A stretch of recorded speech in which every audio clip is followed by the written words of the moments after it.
Have you ever truly listened to the ground beneath your feet, not just heard it, listened?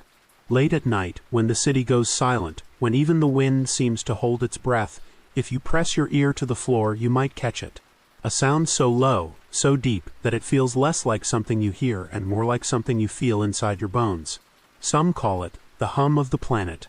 Others call it the Earth's breath, a slow exhale from something ancient and restless. Scientists have recorded these sounds, the so-called microtremors, vibrations echoing from deep within the crust. But long before seismographs and sensors, ancient people already knew of this voice. They built temples where the ground seemed to sing. They called those places sacred because the earth spoke there. Before we begin tonight's journey, take a second. Breathe. Like the earth does. And if you are ready, really ready, press that like button, tell me where you are listening from, and subscribe to the channel. But do it only if you are willing to go beyond the edges of maps, beyond logic, beyond sleep itself. Because once you start hearing the earth whisper, you can't unhear it. You open your eyes. The walls of your room dissolve into mist, the floor becomes soil, rough and cold. The air vibrates faintly, like the distant hum of a gigantic heart. You can almost sense something stirring down there. Not a monster, not a myth, but something much older, the memory of creation itself. You take a cautious step, and the sound changes, from a hum to a rhythm. It is faint at first, like the beat of a drum buried miles below. Then it grows, becoming a pulse, steady and hypnotic, pulling you forward. Your rational mind says it is just an illusion, maybe tinnitus, maybe imagination. But another part of you, the ancient primal part, knows this rhythm. It is the same pulse that guided your ancestors when they looked up at the stars and wondered if those lights were eyes watching back. Every mystery on Earth begins with a sound, a light, or a question that refuses to die. Why do some mountains hum when no wind blows? Why do entire valleys echo at night when no creature moves? Why do people from opposite sides of the world hear the same frequency, the same planetary hum? In their dreams in the deserts of Africa, tribes spoke of the sleeping serpent beneath the sands, its breathing said to cause earthquakes. In Iceland, storytellers said the mountains groaned because giants trapped beneath them were trying to wake. And somewhere in Siberia, explorers once reported a sound, deep, metallic, and rhythmic, coming from the frozen tundra. They turned back, terrified. Not because of what they heard, but because they felt like the earth had heard them back. Now imagine, for a moment, that the earth is not just a rock floating in space.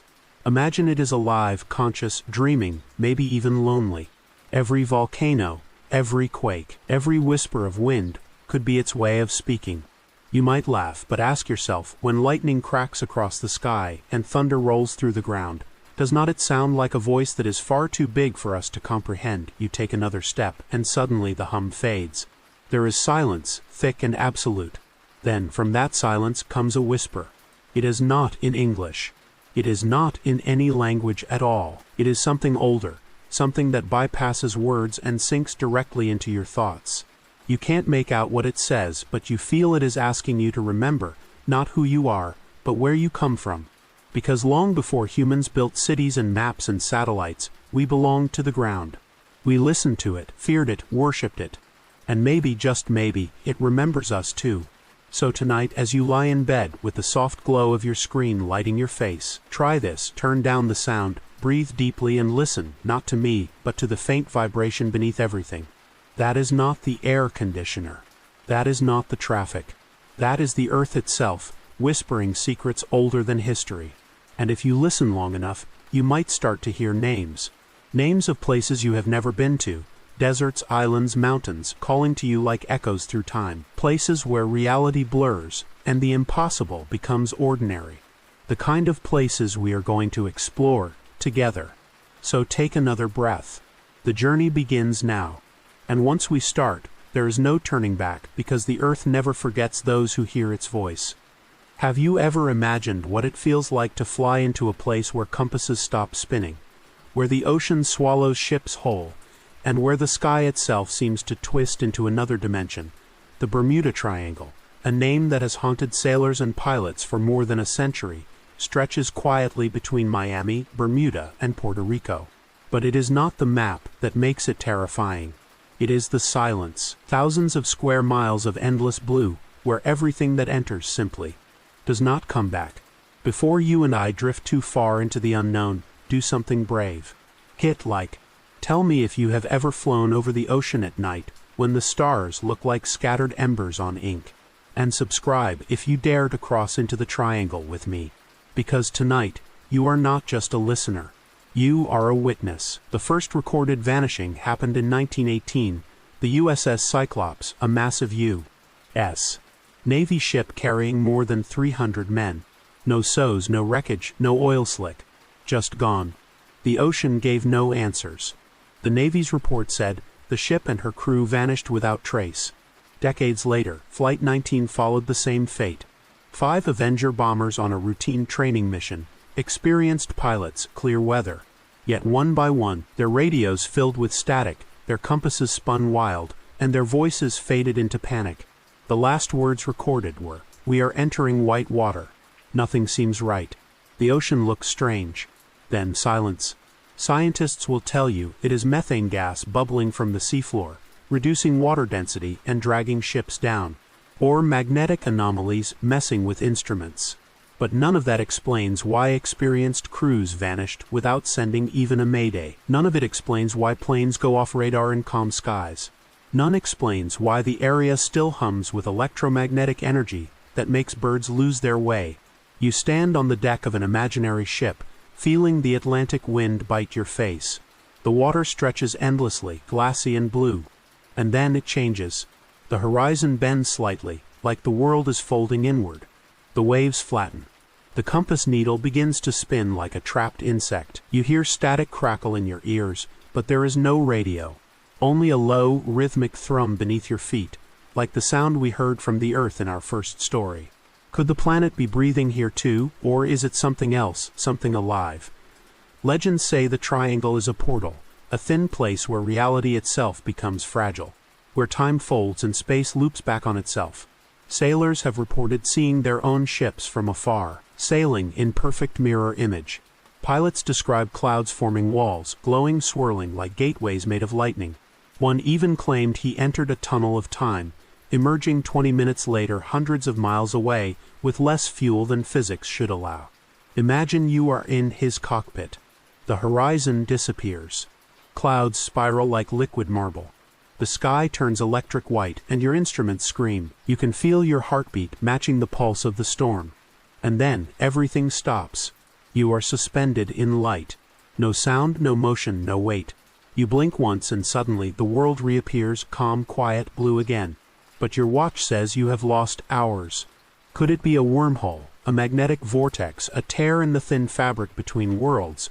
Physicists scoff, but deep down even they hesitate to call the triangle ordinary, because sometimes science is simply another language for mystery. Beneath the surface there are stories of ancient ruins, massive stone shapes resembling pyramids resting miles below. Some sonar readings even show smooth geometric structures, impossible to form naturally. Could these be remnants of Atlantis, swallowed by the ocean yet still humming with lost energy? Or could they be something built not by humans at all? Every year, ships still vanish. Planes still send distress calls that end in silence. The U.S. Coast Guard calls it coincidence. Statistically normal. But the ocean does not care about statistics. The ocean remembers. It knows every soul it has taken, and maybe, just maybe, it keeps them somewhere, trapped in that spinning blue maze beneath the waves. If you were there, drifting alone in that vastness, your compass dead, your radio quiet, what would you do? Would you trust your instruments or your instincts? Would you keep flying forward into the light, or turn back toward safety that may no longer exist? The water beneath you glows faintly, like a breath from something deep below. The hum returns.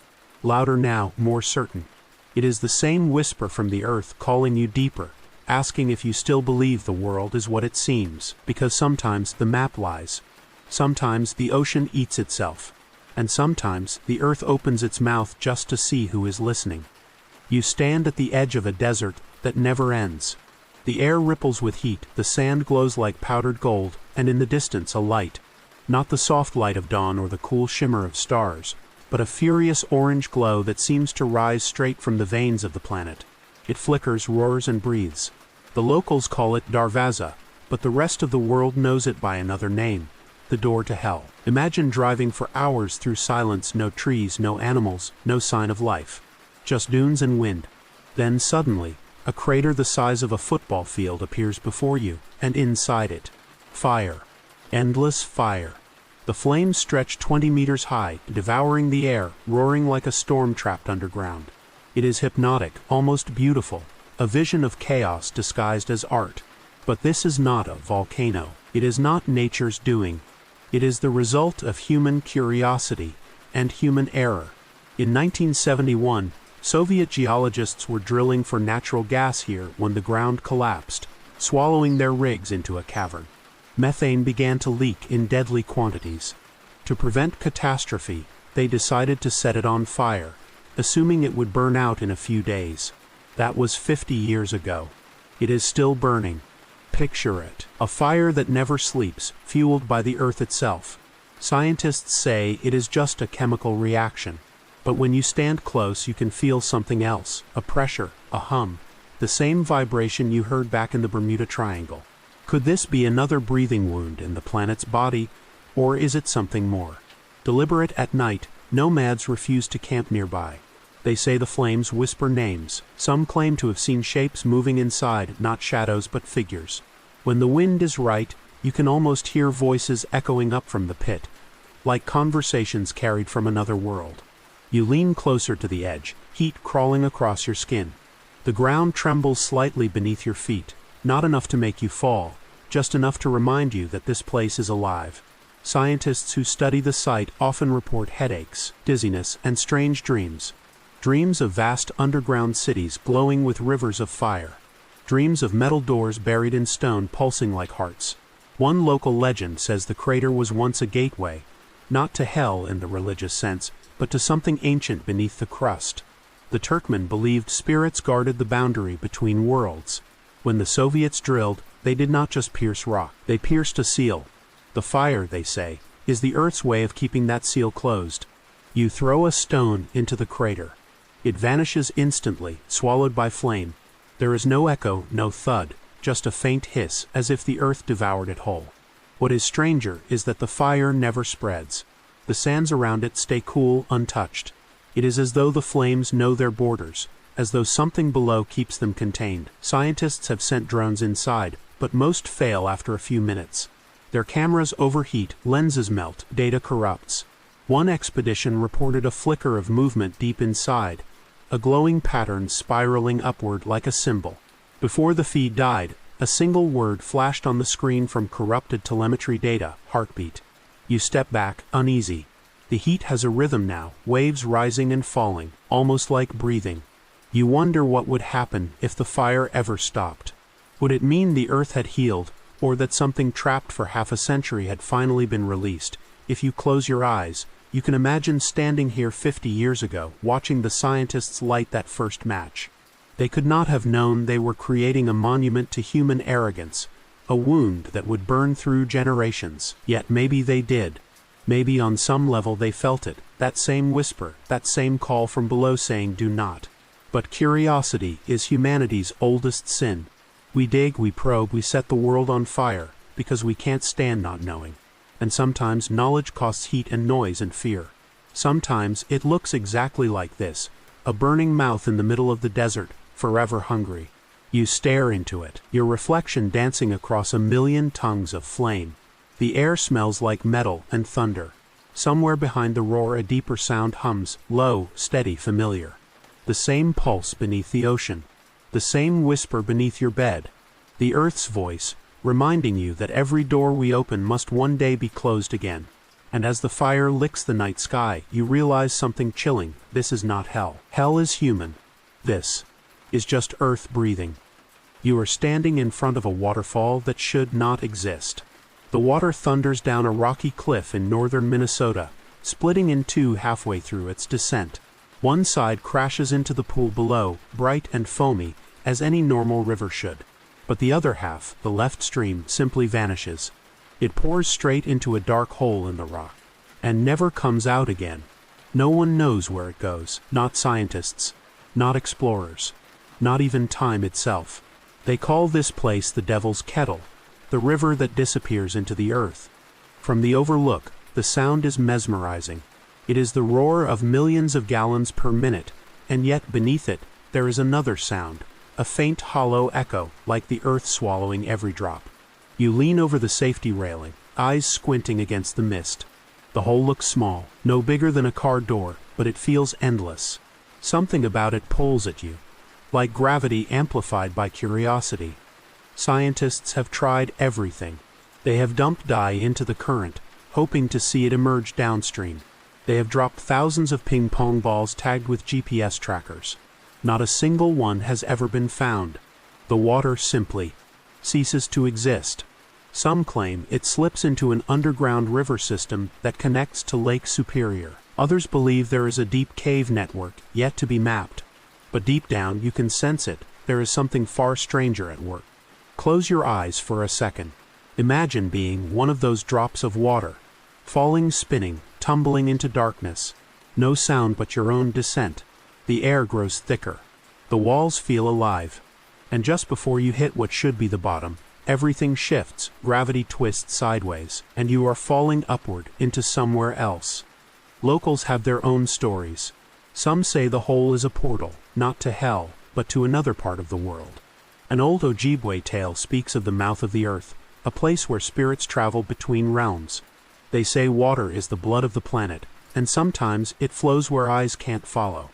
A few daredevils have tried lowering cameras into the hole. None have come back intact. The cords snap. The lenses fog. The recordings end in static except for one.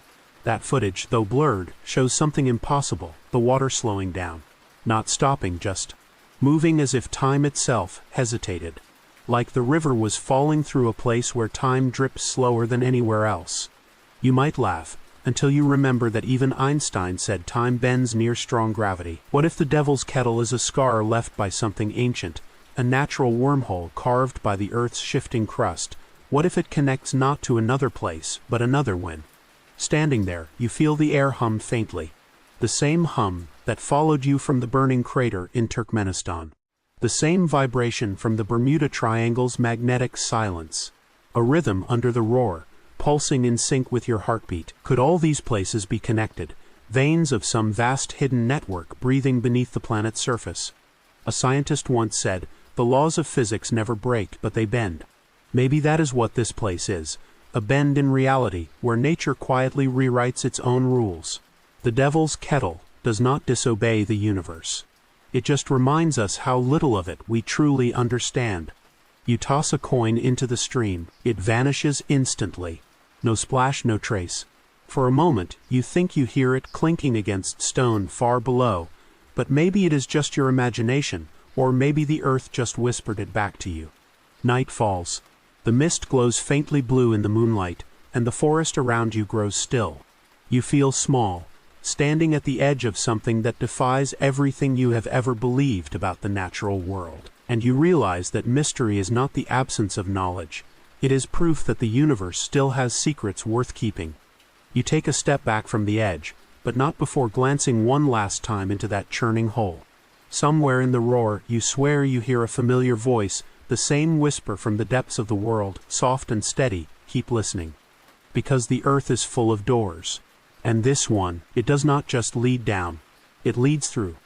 You are in northern Tanzania now, beneath a sun so sharp it could cut the horizon in half. The air is heavy with heat, not just warm but thick, shimmering, suffocating. Ahead of you stretches a vast red plain, glimmering like glass. At first, you think it is a mirage. Then you realize it is real. You are staring at Lake Natron, one of the strangest and most lethal bodies of water on Earth. It looks beautiful, almost unreal. The surface gleams in colors of crimson and rust, sometimes pink, sometimes gray like liquid marble. But beneath that beauty lies something sinister. This lake does not just kill, it preserves. Any bird, bat or creature unlucky enough to touch it becomes mummified in days. Their bodies turn to stone, frozen mid-flight or mid-step, staring forever through hollow eyes.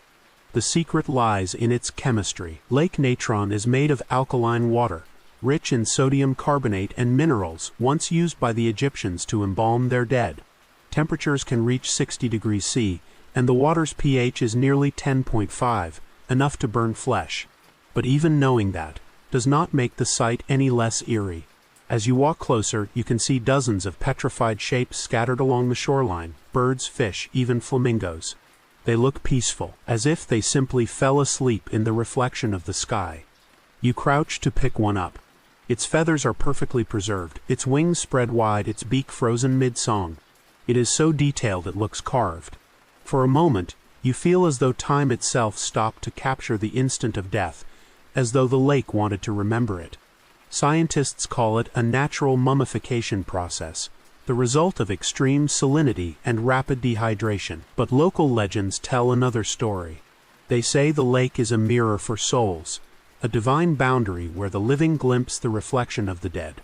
Those who see themselves in its surface too long, they say, never wake from their dreams again. You stare into the water. The surface ripples slightly, distorting your reflection. You see yourself, then something else behind you. It moves when you do not. It is not a shadow but a shape, familiar yet impossible. You blink, and it is gone. The air feels heavier now, charged. You notice that no wind touches this place. Even the air seems afraid to disturb the silence. A few kilometers away, flamingos gather to breed, millions of them, painting the horizon pink. Strangely, they are the only creatures that thrive here. Their skin resists the lake's deadly chemistry, their nests built from hardened salt. It is as if nature made an exception, a small pocket of grace in a landscape of death. The contrast is haunting, beauty born from decay, life standing unflinching before oblivion. And yet, as night falls, the lake changes again. The red turns to black glass, reflecting the stars in perfect stillness. It is breathtaking, but also wrong. You realize you can't see your reflection anymore, just the sky above, mirrored perfectly below. For a moment, it is like standing between two universes, caught in the thin veil separating what is and what could be. You kneel, touch the surface with your fingertips and feel heat. Not warmth, but living heat. It pulses faintly, like a heartbeat. The same rhythm from the devil's kettle. From the door to hell. From deep beneath the earth. The whisper returns, soft, rhythmic, echoing through your chest rather than your ears. You pull back quickly. The ripples spread across the lake in slow motion, as though time itself thickened around them. Then the reflection bends. The stars twist, and for an instant, the sky seems to sink into the lake. You stumble back, breath caught in your throat. Was it just the heat, or did the lake show you something? A voice once said, "The earth hides nothing. It only waits for someone brave enough to look." Maybe that is what you are doing here, not chasing mysteries, but listening to them. Maybe Lake Natron is not a place of death at all. Maybe it is a memory, the planet remembering what it feels like to burn, to preserve, to begin again. You look up.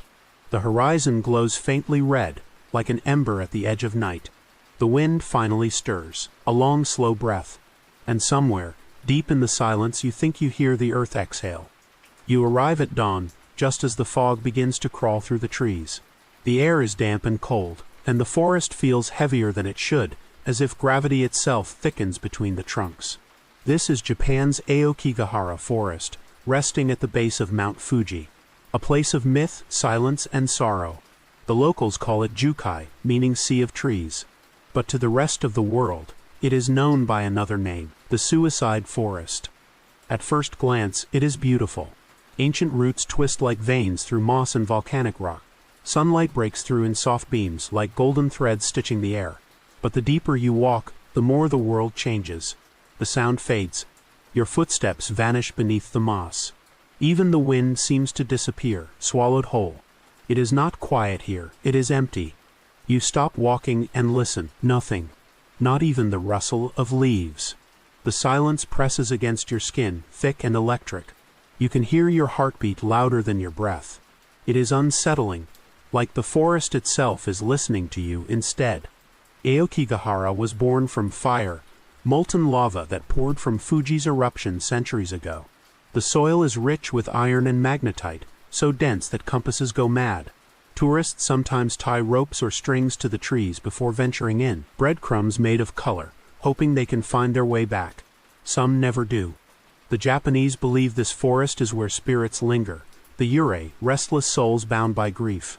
Legends say the air here is heavy because it carries their sorrow. But maybe it is something deeper, a natural frequency, a magnetic echo that hums so low it numbs the senses. Scientists have tried measuring it, but their instruments glitch, their data loops. Some frequencies here can only be felt, not heard. You take a few more steps. The light dims, though the sun has not moved. The trees grow denser, gnarled and tall, their roots like frozen waves. And then you see it, an abandoned tent half buried in moss. A notebook inside, pages soaked with rain. The handwriting is faded but desperate, carved rather than written. The last sentence reads, "The forest is whispering my name." You swallow hard. Maybe it is just imagination. Maybe it is the wind, sneaking through the branches. But when you turn your head, you swear you hear it too, your name carried softly between the trunks. It does not sound threatening. It sounds lonely. Aokigahara does not kill. It waits. It listens. It holds. The people who come here are not searching for death, they are searching for silence, maybe the kind of silence that only exists when the world itself stops making noise. You crouch down beside a small stream. The water is black but perfectly still, reflecting the trees above like a mirror. There is no ripple, no movement. You drop a leaf into it, and it does not float. It sinks slowly, vanishing like a thought half remembered. The air grows colder. For the first time since you entered, you feel dizzy. Like gravity here pulls sideways, toward the heart of the forest. Then you hear it, the hum. Faint, familiar, deep. The same one from the crater in Turkmenistan. From the Devil's Kettle. From the Bermuda Triangle. It vibrates not in your ears but behind your ribs. The pulse of the planet again. Or maybe something beneath it. You follow the hum deeper, guided by instinct more than reason. Each step feels slower, heavier. The moss gives way to stone, smooth and dark like cooled lava. And then, hidden among the roots, you find something impossible, a circular opening in the ground carved with strange symmetrical patterns.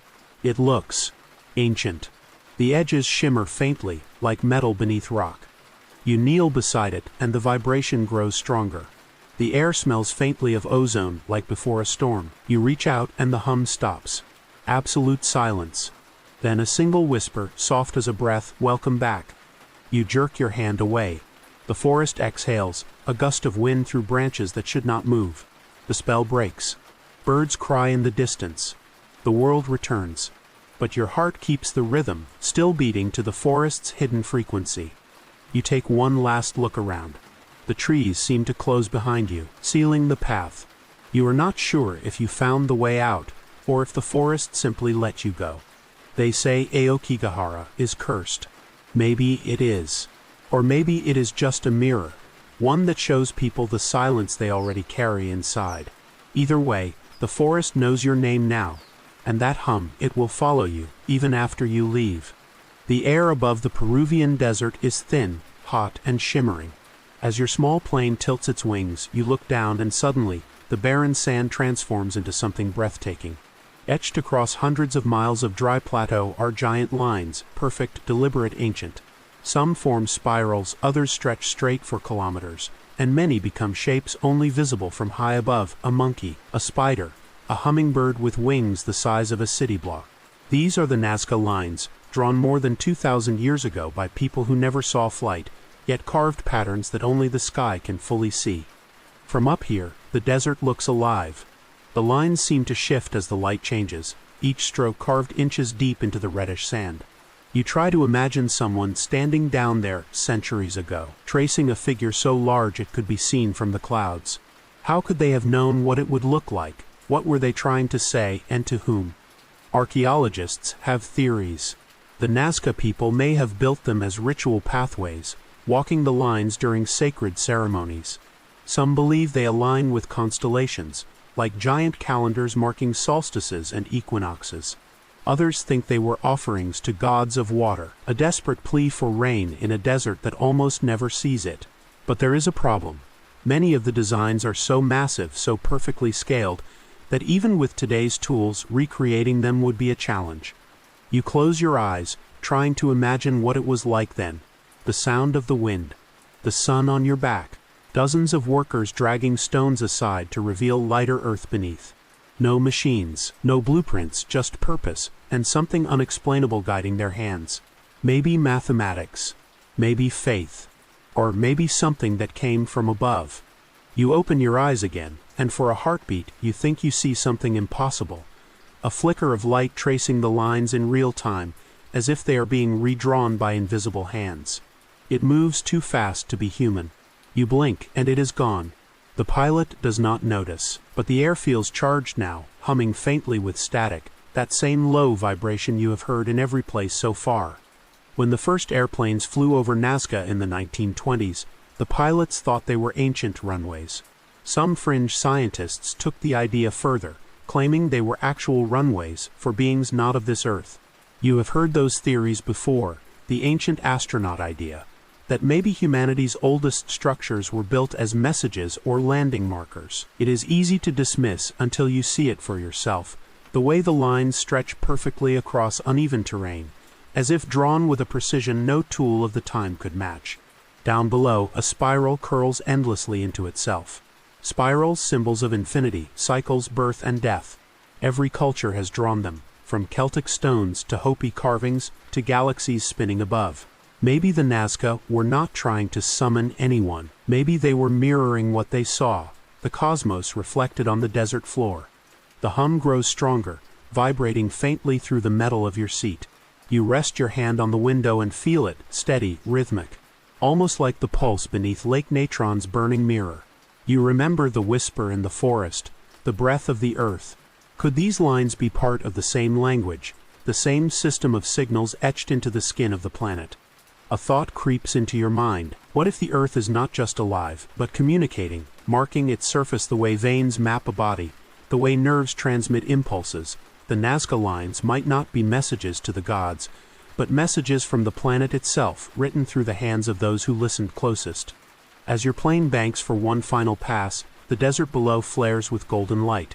For a second, the lines seem to connect, every shape, every angle, joining into one colossal pattern, something vast and symmetrical, almost alive.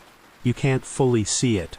Your mind can't hold it all at once, but your chest tightens with awe, with fear, with understanding that is not really understanding at all.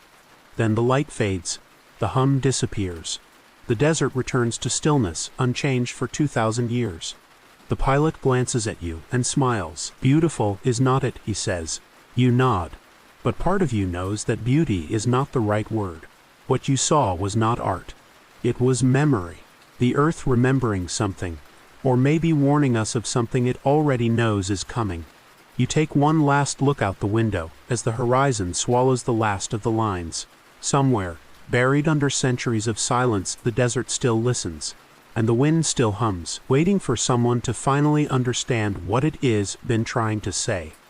You are standing on a lonely road in northern India, surrounded by barren hills and pale golden dust that stretches endlessly beneath a thin blue sky.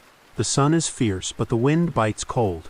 This is the magnetic hill of Ladakh, a place that laughs quietly at the laws of physics. Cars parked here seem to roll uphill on their own, defying gravity. Water flows the wrong way. Even planes have reported invisible turbulence above it. The locals call it the road to heaven. You kneel, squinting along the road surface. It looks normal, just a stretch of asphalt curving gently between mountains. You drop a bottle on the ground. It begins to roll up the incline, slowly at first, then faster, as if pulled by unseen hands. Your rational mind says it must be an illusion, an optical trick caused by the slope of the surrounding landscape. Scientists have proven it, they say. The hill only appears to slope upward because the horizon is skewed. A trick of perspective. But when you stand there, feeling the faint buzz beneath your shoes, you can't help but wonder if something else is happening. There is a hum again, subtle, low, rhythmic. The same one from the forest, the crater, the ocean. You step forward. The air feels thicker here, charged like before a lightning storm. The compass in your hand spins slightly, not wildly, but enough to make your pulse quicken. The driver of a passing jeep slows beside you. He smiles, nodding toward the slope. We call it God's road, he says. But maybe it is the Earth's magnet pulling you closer. You laugh politely, but something about his words lingers. Magnetism. Pulling closer. What if he is right, not about gods, but about the planet itself? Imagine, for a moment, that this place is a scar in the Earth's magnetic field, a ripple left by something powerful beneath. There are regions like this all over the world. Magnetic anomalies that confuse birds, distort radio signals, make clocks lose seconds. But here it feels concentrated, purposeful. Like a heartbeat amplified through stone. You drop another bottle. It rolls uphill again. But this time, you notice something strange. It does not move in a straight line. It wobbles slightly, as though following an invisible curve. You follow it with your eyes, and realize the path it takes is not random. It traces the faint outline of a spiral carved faintly into the asphalt. Not graffiti. Not new. Worn smooth by decades of traffic. A spiral, the same shape that danced across the Nazca Desert. The same symbol carved into the stones beneath Aokigahara. A universal shape, found in galaxies, storms, fingerprints. The blueprint of motion itself. Maybe this hill does not defy gravity at all. Maybe it redirects it. Maybe gravity, like everything else, can be bent, by design. You take a step up the slope. The road hums beneath your feet, faint but real.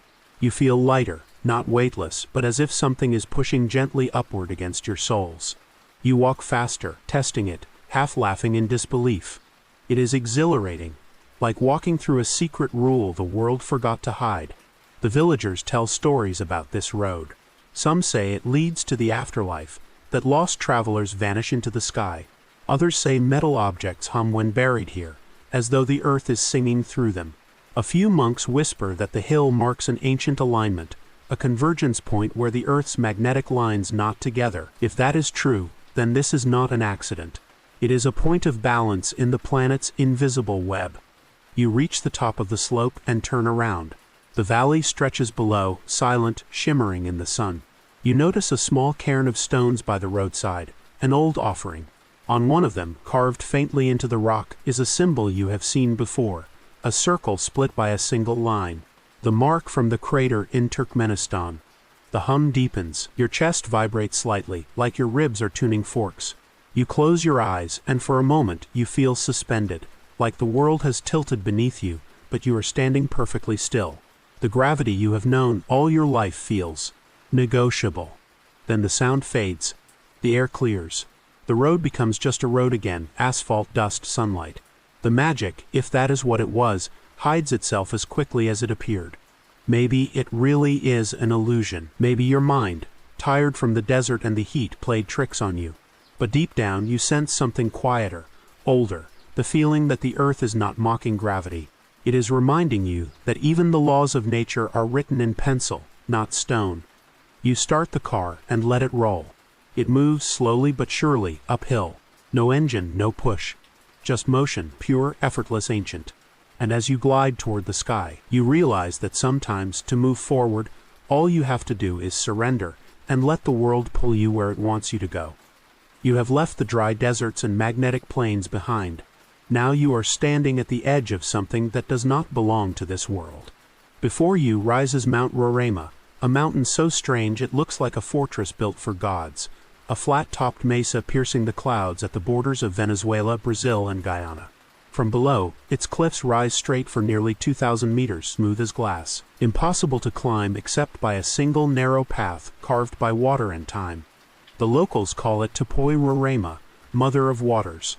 From its rim flow countless waterfalls, thin silver ribbons spilling into mist.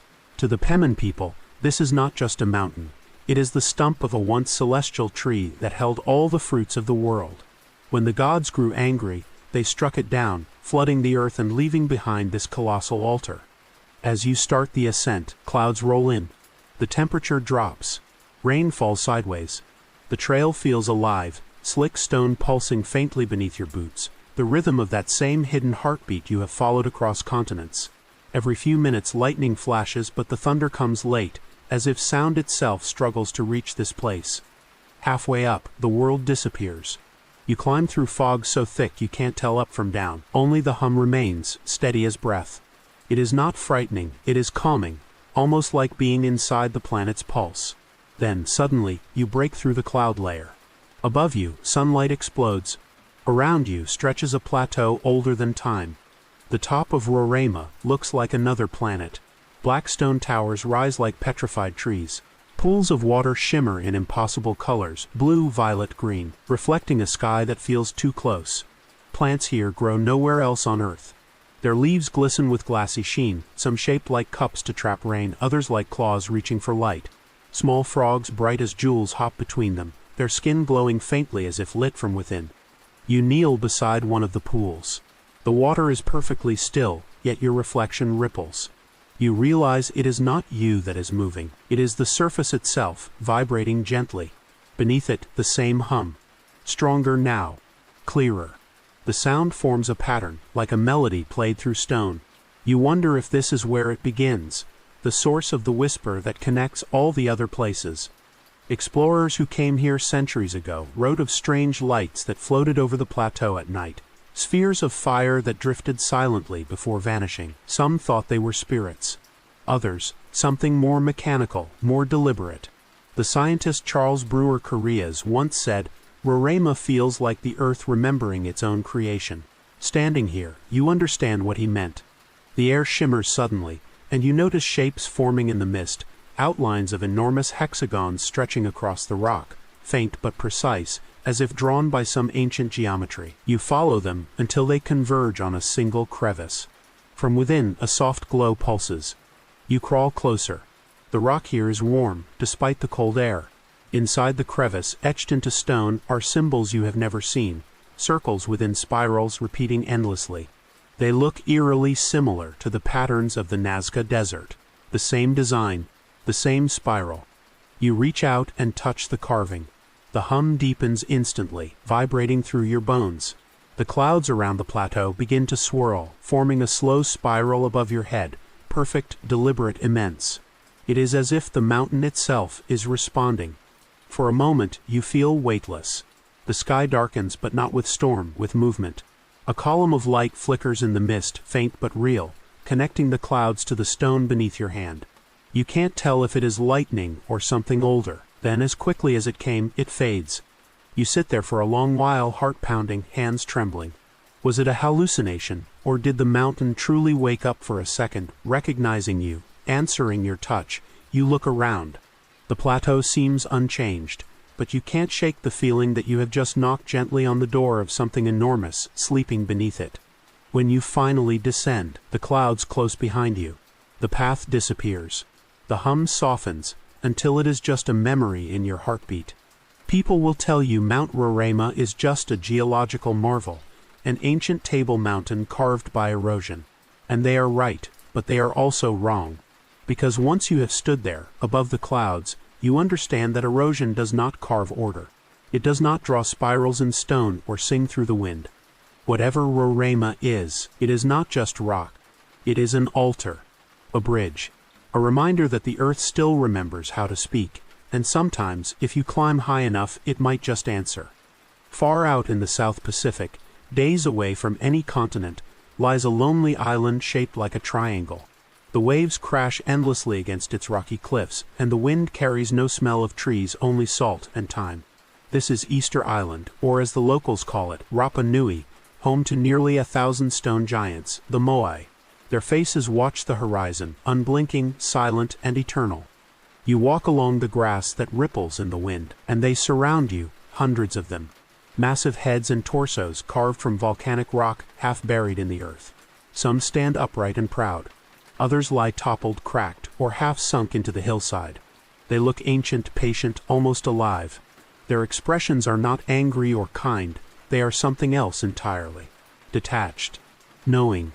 For centuries, the world has wondered who built them and why. The official story says the Rapa Nui people carved the Moai between the 13th and 16th centuries to honor their ancestors. But when you stand beneath one of these towering faces, 8, 10, sometimes 12 meters tall, the explanation feels too small. Each statue weighs over 80 tons, carved with tools no more advanced than stone. How did they move them? How did they balance them so perfectly across miles of uneven land? Legends tell of mana, a spiritual power that could move stone. Some say the statues walked themselves into place. And strangely, when scientists tried to test this theory, they found it was not impossible. With ropes and rhythm, the statues really could walk, swaying side to side like living beings. The experiment worked, but it did not explain the feeling of this place. Because Easter Island is not just an archaeological site, it is an emotion. A silence that stretches across centuries. You can feel it under your skin, a presence vast and weary. You reach one of the moai at sunset. Its eyes, once filled with coral and obsidian, stare toward the fading horizon. For a moment, it seems to glow in the light. You place your hand on the stone expecting coldness, but it is warm, faintly vibrating. The hum again. That same deep rhythm from Roraima, from the magnetic hill, from the bowels of the earth itself. You close your eyes and listen. Beneath the wind and waves something whispers, a low resonance echoing from the island's core. Scientists call it volcanic activity. Locals call it the heartbeat of the ancestors. Maybe it is both. A story passes from mouth to mouth among the Rapa Nui elders, that the island was once the navel of the world, a place where heaven and earth were still close enough to speak. The moai, they say, were guardians, translators between worlds. They watched the stars, listened to the earth, and stood where energy lines crossed, keeping balance. You walk along a row of statues facing inland, not toward the sea. Each one positioned precisely, all facing the same direction, as if guarding something buried at the island's center. Some researchers claim there are caverns below, tunnels connecting the statues, perhaps even chambers still sealed. When ground-penetrating radar was used, it revealed cavities, deep, symmetrical, unexplainable. It is easy to imagine the moai as markers, coordinates for something below. A vast network like veins, pulsing with the same hum that ties all these places together. Could the earth be using stone to speak? Could these statues be the words? You pause at one statue that has fallen face first. Its back, exposed after centuries, shows carvings, spirals, circles, and shapes eerily similar to the Nazca lines and the symbols at Roraima. You trace them with your fingers, and the vibration in the air intensifies, subtle but unmistakable. Then, for a split second, the world shifts. The wind stops. The ocean hushes. The island feels weightless. And in that impossible silence, you hear it, not with your ears, but inside your skull. Remember. You stumble back, breath caught in your throat. The wind rushes in again. The sound of the waves returns. The moai remains still. Maybe it was imagination. Or maybe, just maybe, something old enough to have seen continents rise and sink just spoke to you in the only language it knows, vibration. Easter Island is dying now. Its soil eroded, its forests gone. But even as the land fades, the statues stand, watching, waiting, preserving whatever message they were meant to guard. And maybe that is their true power, not their mystery, but their endurance. They are not just relics of the past. They are warnings to the future. You take one last look before leaving. The sun has vanished, and the moai are silhouettes against a crimson sky. In that moment they seem almost alive, their shadows stretching like veins toward the sea. You can almost hear them breathe, slow, ancient, patient. The earth does not forget its children. And here, on this lonely island of stone and silence, it feels like the planet is still watching you back. The air here is so cold it burns. Antarctica stretches before you, a white infinity, shimmering under a merciless sun that gives no warmth. The silence is complete, not peaceful but absolute. And then, far ahead, you see it, a waterfall. But instead of clear ice or snow, it bleeds. A crimson river pours slowly from the glacier, staining the frozen valley in streaks of scarlet. This is Blood Falls, one of the strangest and most haunting sights on Earth. At first glance, it looks like a wound, the glacier itself torn open, leaking blood. The color is startling against the endless white, deep and vivid, like rusted metal mixed with light. You move closer, each step crunching through the brittle crust. There is no sound but the soft hiss of your breath. The air smells faintly metallic, sharp like cold iron. Scientists say the color comes from oxidized iron salts, trapped for millions of years beneath the ice and released when ancient water finally escapes. But there is something deeper here, something you can feel beneath the facts. The water that flows from this glacier is older than any human civilization, sealed in darkness long before we existed. When it touches the air, it hisses softly, almost alive, as if remembering sunlight for the first time in millennia. You crouch near the flow. The red water moves sluggishly, thick like syrup. You imagine it under the ice, pulsing through black tunnels, circulating in the frozen heart of the continent. It looks disturbingly biological, like veins, like blood. A geologist once joked that Antarctica was bleeding out its secrets. But when you see it, you do not laugh. You listen. The wind picks up, and for a second you swear the sound it makes is not random. It is rhythmic, slow, familiar. That hum again, deep and distant, as if the entire glacier is vibrating from within. You touch the ice and feel it, a subtle pulse. It should not be possible. Ice does not pulse, but this does. A scientist nearby once told a story that still keeps her awake at night. During a core drilling operation, they lowered microphones deep into the glacier. At first they picked up nothing but static and creaks. But then came a noise, a steady, low-frequency sound, too regular to be natural, almost like breathing. When they analyzed it, they found a repeating pattern, 12 seconds long, perfectly consistent. It is just the ice shifting, they said. But none of them ever played the recording again. Theories abound. Some say a saltwater lake lies beneath, sealed since the Ice Age, harboring microbial life that evolved in total isolation. Others believe it is something even older, not life as we know it, but an echo of the Earth's deep memory, preserved in salt and iron. The glacier is more than a block of frozen water. It is a time capsule, a living record of the planet's ancient rhythms. You scoop a small bit of the red ice into your glove. It is colder than anything you have ever touched, but the longer you hold it, the more it seems to throb faintly, as if reacting to your warmth. You drop it, startled, and it shatters like glass. The shards scatter across the snow, catching the light like blood-red diamonds. You step back. For a moment the flow seems to shimmer brighter, as though the glacier noticed you. The whisper of the hum grows louder in your ears, and in it you almost hear words, not in any language but in rhythm. Breathe in, breathe out. The same cadence from Roraima stones, from Aokigahara's soil, from the Magnetic Hills Road.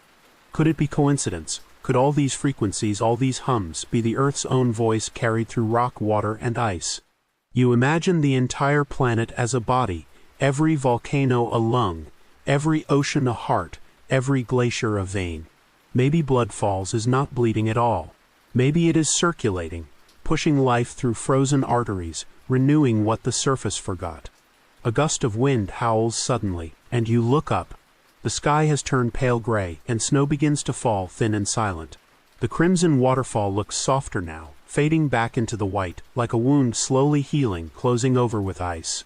You take one last glance before turning away. Beneath the wind you can still hear it, faint but steady.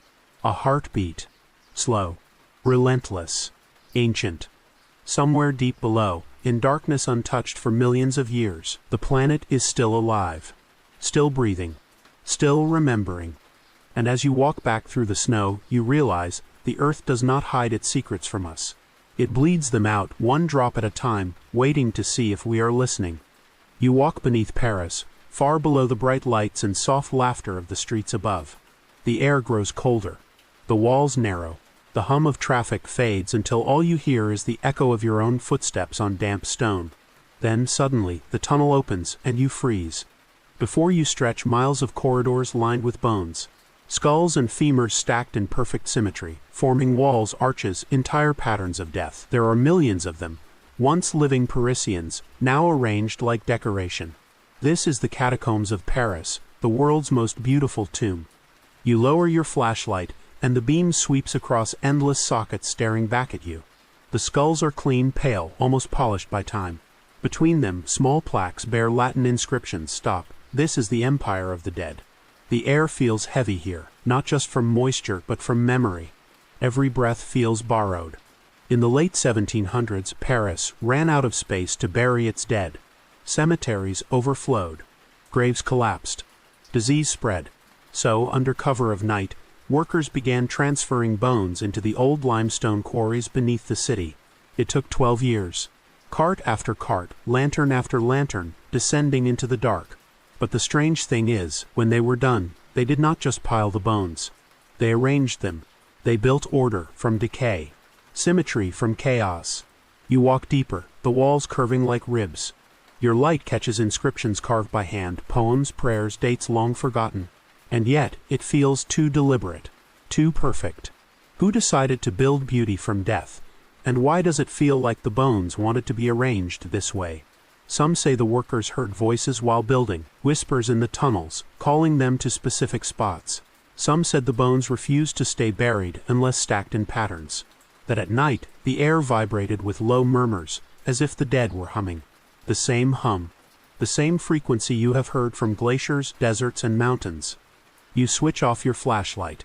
Darkness swallows you instantly. There is no up, no down, just the sound of dripping water, and beneath it, that pulse again. Slow. Deep. Like a heartbeat echoing through stone. When your eyes adjust, you notice faint lights flickering far down the corridor, small ghostly blue orbs drifting like fireflies. They move in unison, forming lines, shapes, a spiral, then a circle. The same ancient geometry, carved into the walls of Roraima and Easter Island. You blink, and they are gone. But the whisper remains. Some explorers, cataphiles, as they call themselves, spend years mapping these tunnels. They say there are places where compasses spin wildly, where radio signals cut off completely, and where time seems to warp. One man's story still circulates online. A camera found deep in an uncharted corridor, its last frame showing a blurred figure disappearing into darkness. The man was never seen again. You find a small alcove with a bench carved into stone. You sit, breathing slow, letting the air settle. Above you, faint scratches mark the ceiling, symbols of spirals, constellations, and something that looks like waves. It is as if whoever carved them was trying to map something larger, not the tunnels, but the earth itself. And then you realize something chilling. Every place you have been, the Bermuda Triangle, the door to hell, Lake Natron, all of them sit near regions known for strange magnetic readings. Lines on a global map would form a pattern, a web, maybe even a spiral. What if these catacombs are not random at all? What if they were built exactly here for a reason? A node in a larger system connecting all the others. The hum intensifies. You feel it under your seat now, a low vibration rising through the stone. The walls seem to shift slightly, not moving but breathing. You stand quickly. The air feels charged. For a moment, it sounds like hundreds of voices whispering at once, too faint to understand, but too real to ignore. Then silence. You shine your light again. Everything is still. The skulls stare quietly, unchanged. Maybe it was the wind. Maybe it was memory. Maybe the earth just sighed. You make your way back to the entrance. The closer you get to the surface, the warmer it feels, the louder the city grows. When you finally step into daylight, it almost feels wrong. The sky too bright, the noise too alive. You turn to look back one last time at the gate marked Arete. Stop. And you think, maybe it was not a warning to the living. Maybe it was a reminder to the dead, or to the earth itself, to stay quiet. Because somewhere beneath those bones, something ancient still hums. From the sky, it looks impossibly symmetrical. A dark sapphire disk carved into turquoise water. A perfect circle cut deep into the heart of the Caribbean. You are flying above the coast of Belize, staring down into one of the most mesmerizing and unnerving sights on the planet, the Great Blue Hole. It is 300 meters across and over 120 meters deep, surrounded by coral reef glowing like a halo. From above, it looks almost too precise to be natural, like someone drilled straight into the ocean floor. The water inside shifts from bright teal to inky midnight, the boundary between life and darkness as sharp as a blade. Scientists call it a marine sinkhole. Divers call it a portal. When you arrive by boat, the horizon blurs into endless blue. The sea is calm, deceptive. You lean over the edge and stare into the hole. There is no reflection, no movement, just a silence that feels alive. The sunlight fades within a few meters, swallowed by perfect blackness. You feel it again, that vibration deep and slow, rising through the water. As you dive, the world above fades away. The ocean embraces you with weight and quiet. Schools of fish scatter like silver dust.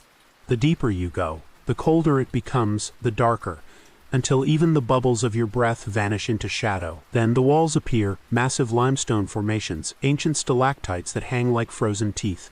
This used to be a cave above ground, before the ice age ended and rising seas devoured it. You are swimming through the lungs of an ancient world. At about 40 meters down, your flashlight catches something strange, not rock, but a smooth circular groove carved into the wall, perfectly even, following the shape of the sinkhole itself. You run your hand along it. It is warm, just like the stones in Roraima. just like the carvings in the catacombs. Your heartbeat slows, sinking unconsciously to the faint hum that now fills the water around you. It is not mechanical. It is organic, rhythmic, alive. You feel it in your chest, in your bones. The same tone you have heard in deserts, forests, mountains, and ice, the Earth's secret frequency. A shadow moves past your light, big, slow. You freeze. Another follows, circling just beyond the reach of vision. Sharks, maybe. But when you look again, they are gone. The hum grows stronger. The water vibrates faintly against your mask. Then, in a flash, your compass spins. For a moment, you lose all sense of direction. Up, down, left, right, all gone. The darkness is not just around you now. It is inside you, pressing, shifting. The light from your torch bends, twisting like heat in the air. The rock wall ripples slightly, as if breathing. You blink, but it is still there. The boundary between stone and water dissolves. You should be afraid, but instead you feel calm. Weightless. Connected. The hum becomes a melody now, slow and steady, like the ocean itself is speaking. And in the rhythm, you recognize something chilling. It is not random. It is the same pulse pattern recorded under Antarctica's blood falls, the same 12-second beat. Could all these places be one system, one organism? Could the Earth itself be alive, and this, the blue hole, a kind of open vein, a portal into its bloodstream? Your oxygen gauge beeps. You start to ascend, kicking hard. The light above looks impossibly far away. The hum follows you, softening, as though receding into the deep. You break the surface, gasping. The boat rocks gently. The world feels too bright, too loud. You look back down. The water has gone still again, opaque and perfect. You could almost believe you imagined it, except for the faint tremor still running through your fingertips. Later on deck, the guide tells you that locals refuse to fish near the hole. The sea takes back what it is owed, he says, staring into the blue. Sometimes it breathes. Sometimes it hungers. You laugh, but he does not. That night, you lie awake in your cabin. The waves slap softly against the hull. In the distance, thunder rumbles. You glance through the window, and for just a moment, you think you see a light deep under the water, glowing faintly from within the hole. It pulses once, twice, then fades. Maybe it was lightning. Or maybe the ocean was reminding you of something it wants you to remember, that even when it is still, it is never asleep.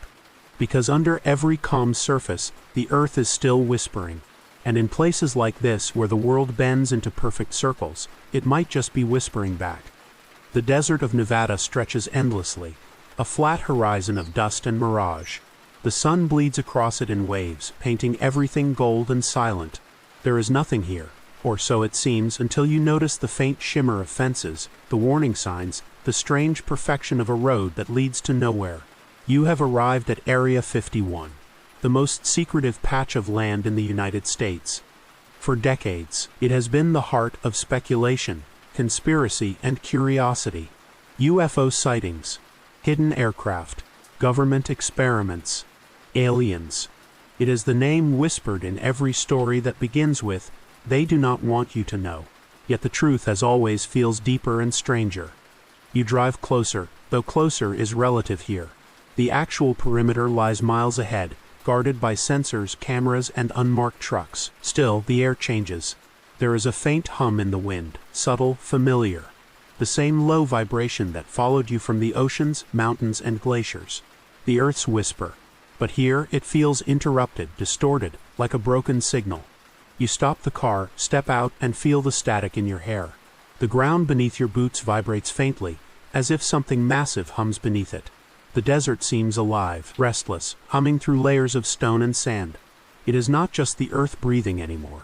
It feels like something else breathing with it. In the 1950s, this land became the testing site for experimental aircraft, planes so advanced they looked like science fiction. The U-2, the SR-71 stealth bombers, all born in secrecy here. But there are older rumors, too. Whispers of an object that fell from the sky, Roswell. Debris that was not metal, not in any earthly sense. Engineers who worked on it spoke of materials that healed when cut, that bent light around themselves. Technology decades beyond what humans could make. You walk along the fence line, past signs warning of deadly force.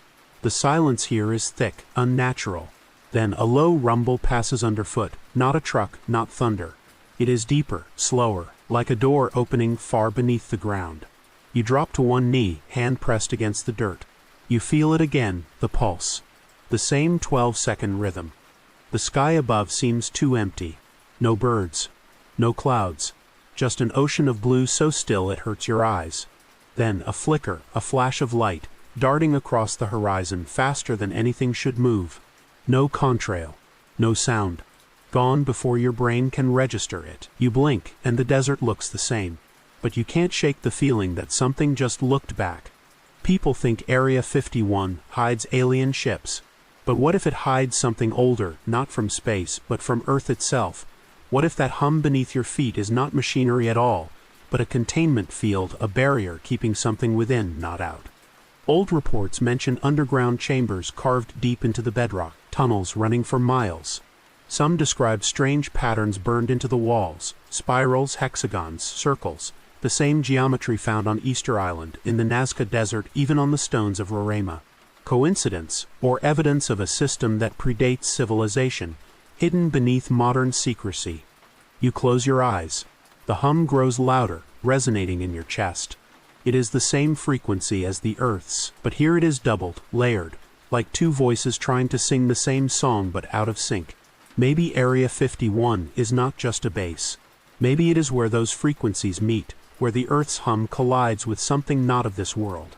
A gust of wind blows dust across the desert, and for a second you see faint patterns swirling in the air, a spiral of sand forming and collapsing, repeating, almost like breathing. You take a step back, uneasy. The hum stops. The air becomes painfully silent. Far off a black SUV appears, moving fast. You decide it is time to leave. As you drive away, you glance once more at the rearview mirror. The base disappears behind a shimmer of heat, gone, as if it never existed. But the vibration remains in your chest, soft and steady. That night, in your motel room miles away, you dream of the desert. You see the ground opening like a wound, light pouring out, bright white, pulsing with rhythm. You hear a voice. Not human. Not alien. Just old. The gate must stay closed. You wake gasping, the sound still echoing in your head. The hum has not stopped. It is in the walls. In your pulse. In the silence between breaths. Maybe Area 51 is not guarding something from the skies. Maybe it is guarding something buried deep within the earth, something that has been trying to wake. The desert dawn breaks over Giza in a blaze of gold and silence. You stand before the Great Pyramid, its edges cutting into the horizon like blades of ancient geometry. The air tastes of dust and sunlight, and the sand beneath your boots hums faintly with heat, or something more. For 5,000 years, these stones have watched empires rise and vanish, yet they remain unmoved. Eternal. Perfect. Impossible. From afar, the pyramids seem symmetrical, still lifeless. But up close, they vibrate with invisible energy. Every block, millions of them, each weighing several tons, fits so precisely that a razor blade could not slide between them. There is no mortar. No gaps. Just gravity and intention. Engineers today still struggle to explain how this structure was built. Some say ramps. Some say levers. But when you stand here, face to face with stone that touches the sky, you realize whatever built this was not just strong. It was aware. You walk closer, tracing your fingers along the limestone. The surface is warm, humming with a pulse too slow to be mechanical. Scientists call it resonance, the natural frequency of matter. But this hum feels alive, almost identical to the rhythm you have felt in the blue hole beneath Blood Falls, inside the catacombs. The same 12-second beat. Ancient texts speak of energy lines, the Ka, life force flowing through all things. The Egyptians did not just build tombs. They built receivers, amplifiers of the Earth's energy. The pyramids align with Orion's belt, the North Star, and the solstices, a map not just of the heavens but of the planet's pulse. Every angle, every corridor, every chamber was tuned to resonate with the hum of the Earth. You step inside the Great Pyramid, through the narrow passage that descends into darkness. The air changes instantly, cooler, heavier, charged. The walls close around you, smooth and deliberate. Your flashlight catches faint carvings, spirals, waves, shapes that echo across civilizations. You have seen them in Peru. In Japan, in Roraima, the same pattern again and again, whispering the same secret in different tongues. In the king's chamber, you stop. The granite sarcophagus sits in the center, empty and silent. The room amplifies every sound, even your heartbeat.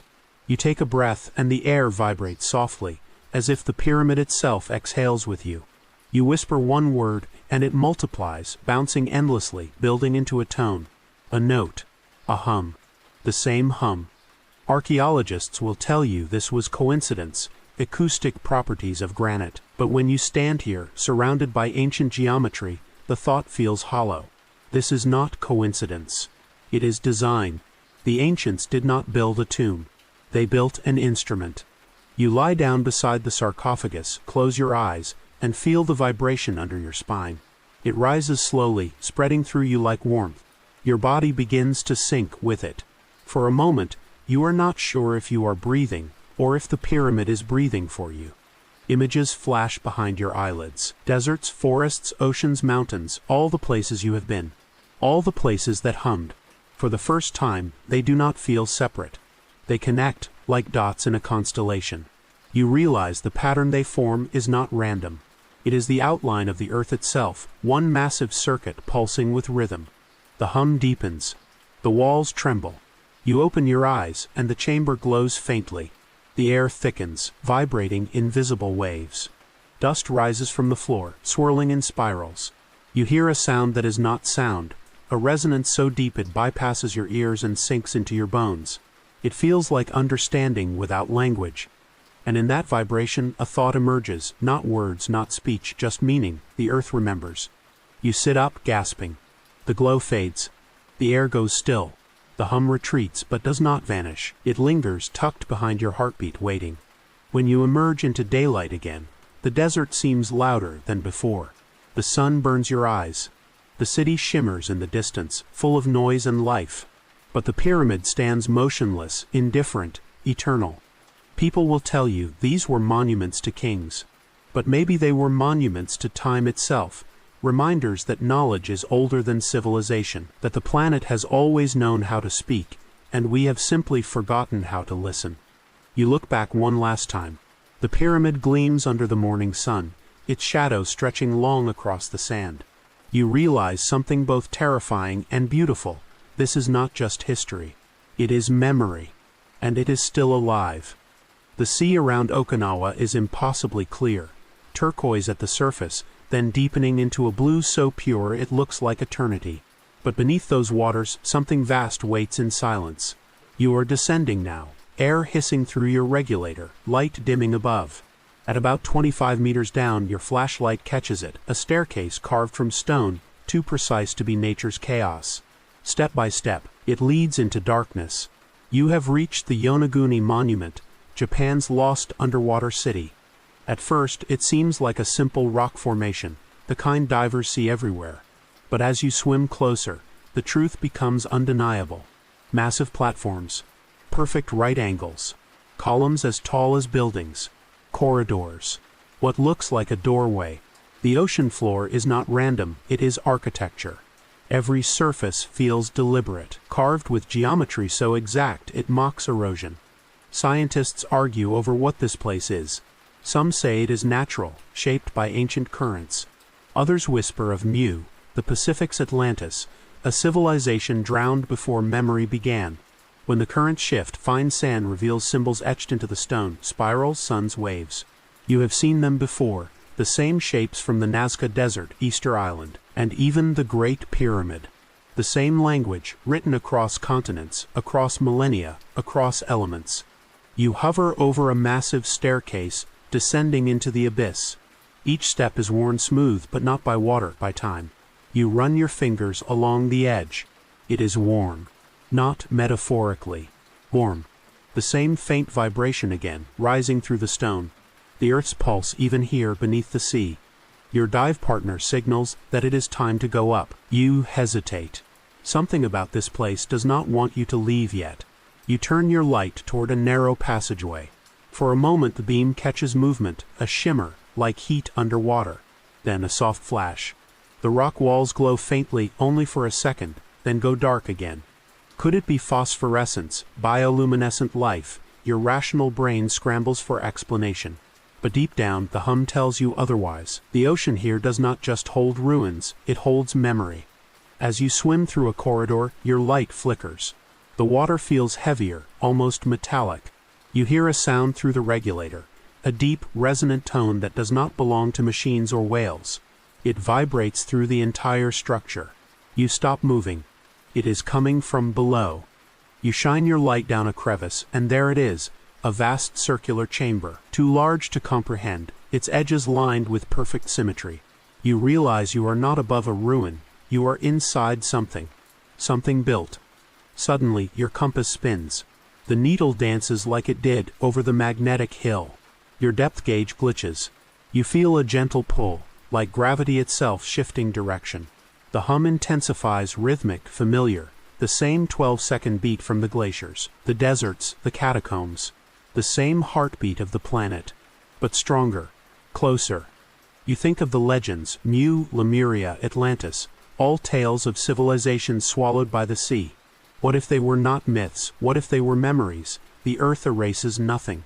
It buries, folds, submerges, like files stored in a cosmic archive. Maybe Yonaguni is not lost. Maybe it is preserved. Your partner tugs your arm, time to ascend. You hesitate one last moment, looking back. The light catches something carved into the central pillar. 3 circles intersecting, forming a triangle in the middle.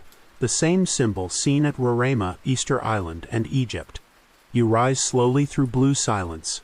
Above you, sunlight ripples across the surface like molten glass. Below, the city fades into shadow again, returning to its eternal sleep. When you break the surface, the sky is blinding. Waves slap the boat. The captain helps you aboard, his face unreadable. You try to describe what you saw, but he only nods.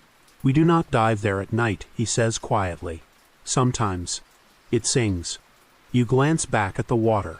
The sea looks calm, harmless. But you can still feel the vibration in your chest, faint but steady. The hum follows you, not a sound, but a memory, as if the ocean left its rhythm inside your heart. Later, as the boat heads back to shore, you close your eyes. The waves slap in slow cadence. 1, 2, 3, 12 seconds. Over and over. The ocean breathing, the earth dreaming. And somewhere down there, beneath the still blue, the city of stone hums in perfect time, waiting for the world to remember it exists. You drift down a narrow canal south of Mexico City, where the air smells of wet earth and old flowers.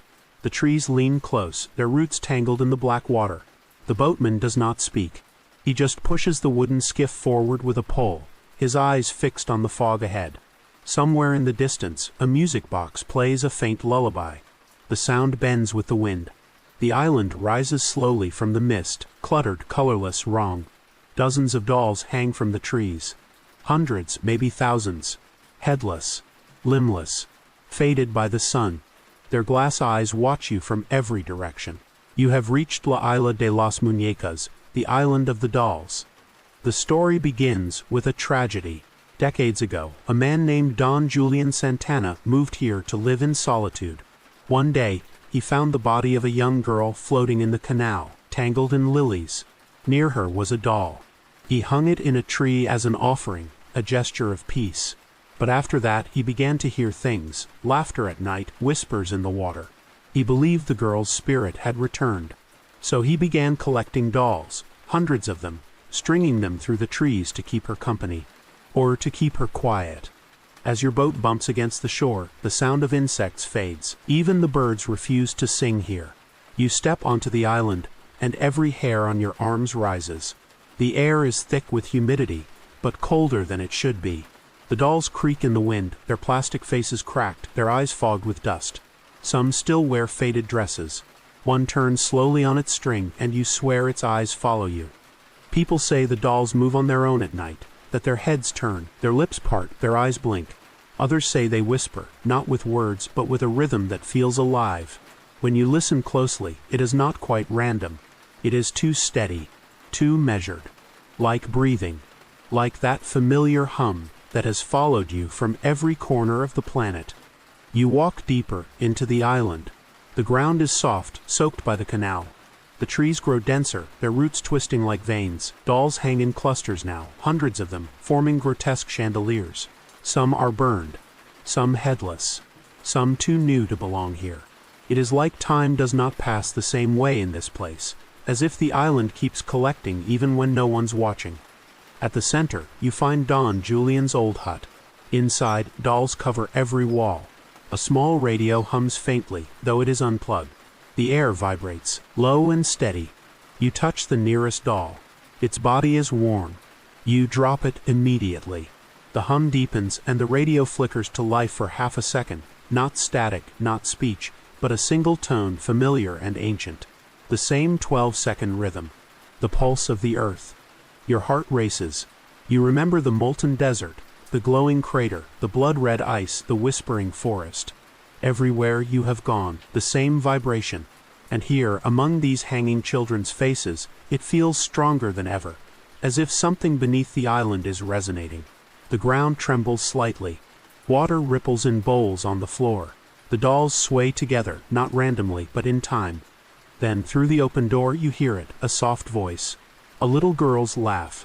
It echoes across the island, high and fleeting, followed by a whisper. Listen. You turn. No one's there. Just the dolls, smiling in the gloom. The sound fades, replaced again by that deep hum. When Don Julian was found dead, they say he drowned in the same spot where the girl did, as if the island had called him home. Some believe the dolls took his spirit, adding it to their chorus. Others say he joined the hum, becoming part of whatever power sleeps beneath this waterlogged earth. You step outside. The fog thickens. The dolls blur together into a single shape, one vast figure rising from the trees. Its head tilts. Its eyes gleam faintly in the dim light. For a second, you think it is moving toward you. But when you blink, it is gone. The wind stops. The island exhales. You run back to the boat, heart hammering. As you drift away, you hear one last sound, faint but clear. The doll's strings tapping against each other in the breeze. The rhythm matches your pulse. 12 seconds. Always 12. The boatman still does not speak, but his lips move silently as he stares ahead. You recognize the words, though he never taught them to you. La tierra recuerda. The earth remembers. You look back once more. The island is gone, swallowed by fog. Only the faint hum remains, sliding gently beneath the water. The earth's whisper, repeating its secret through wood and wire, through dolls and dreams. The highlands of Peru shimmer under a violet sunset. The air is thin, crisp, almost metallic. You stand before a massive stone face carved into a cliff, smooth, perfect, glowing faintly in the dying light. It looks like a doorway, but there is no seam, no hinge, no way through. The locals call it Puerta de Heyu Marca, the door of the gods. They say it is older than memory, older than the Incas, older than even the mountains themselves. From a distance, it seems like any ancient ruin, an archway cut into red sandstone, framed by strange geometric lines. But when you get closer, the proportions become uncanny. The frame is too symmetrical, the surface too smooth. It does not look carved. It looks molded, as if the rock once softened, reshaped by something that was not human hands. Legends say it was made by beings who came from the stars, who once walked among men. The priests of Heyu Marca called it a portal to the realm of the gods, a door that only opens for those who know how to listen. You press your palm against the stone. It is warm. The same slow vibration hums beneath your skin, the rhythm you have felt from every strange place before. 12 seconds between pulses. Always 12. According to local myth, during a great war, a priest named Amaru Muru fled here carrying a golden disc said to contain the power of the sun. He placed it into a round depression at the center of the door, spoke words no one else could hear, and vanished. Some say he entered another world.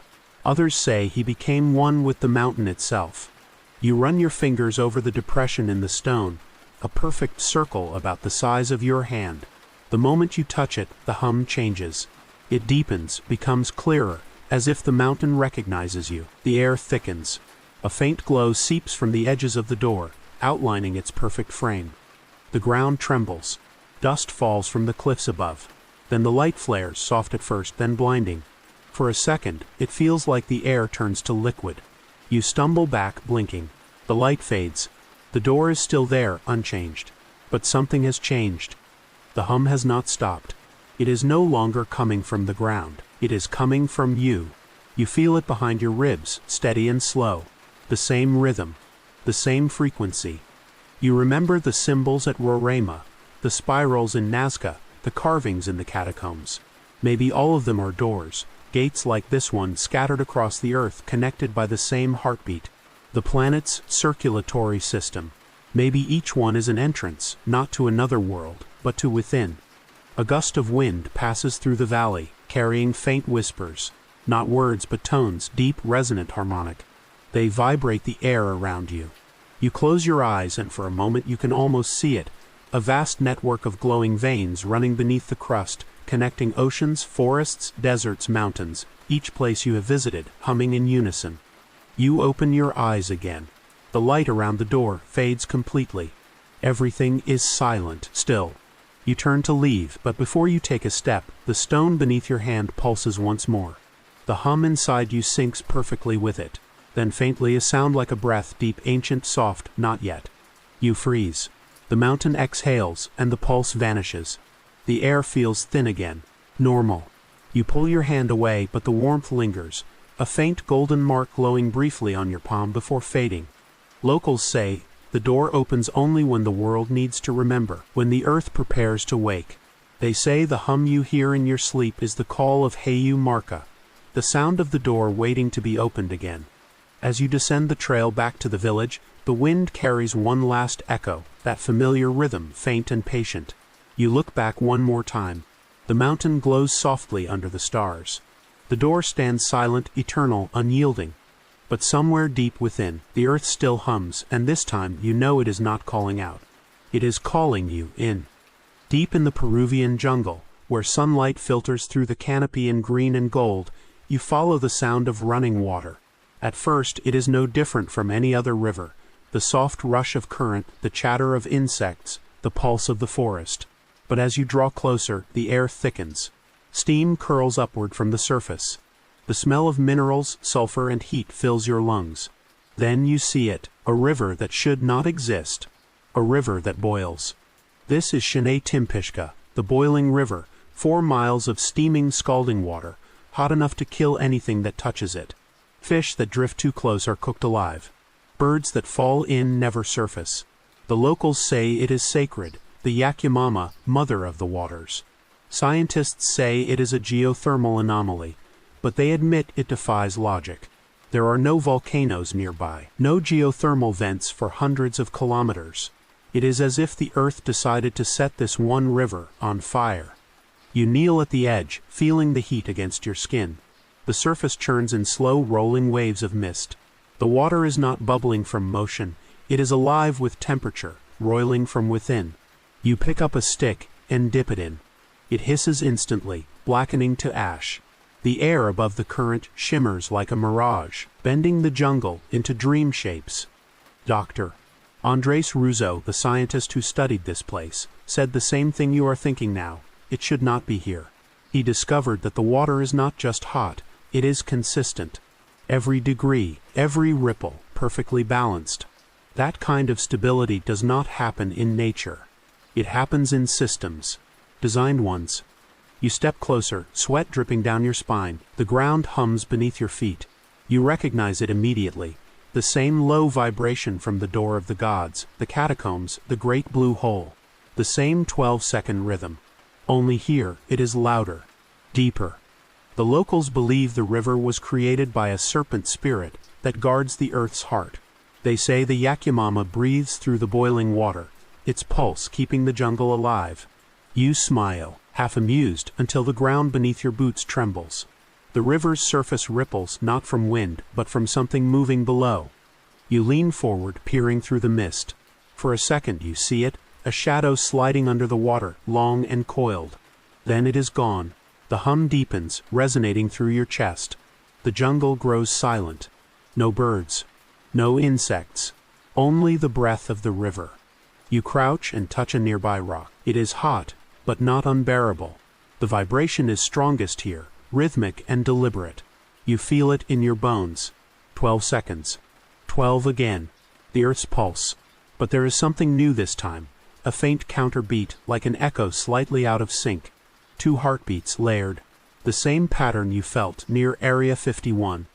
Could it be that the river is not a mistake of geology, but a vent, a pressure point where the Earth's energy escapes, leaking into the open world? You think of the door of the gods, of the crater in Turkmenistan, of the whispers beneath Paris.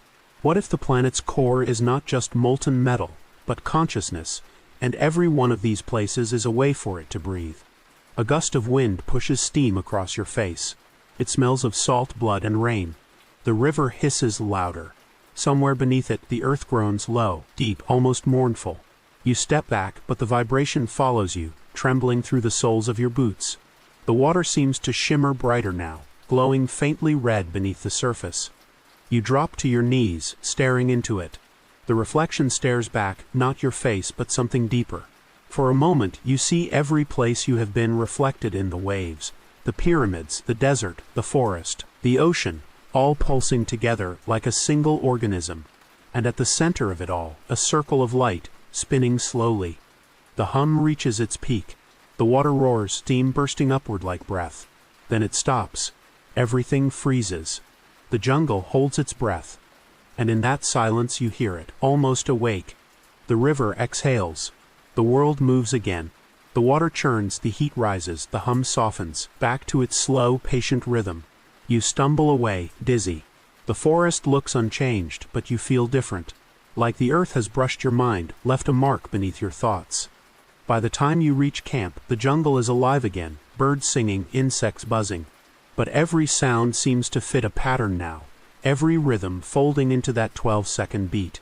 Even your heartbeat has changed, sinking subtly to it. You glance back toward the steam rising through the trees. The river still boils, ancient and tireless. The scientists will keep studying it.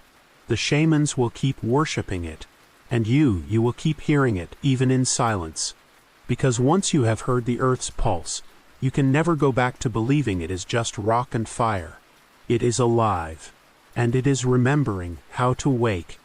High above the mist-wrapped mountains of China's Hunan province, you stand before a sight that seems carved from myth.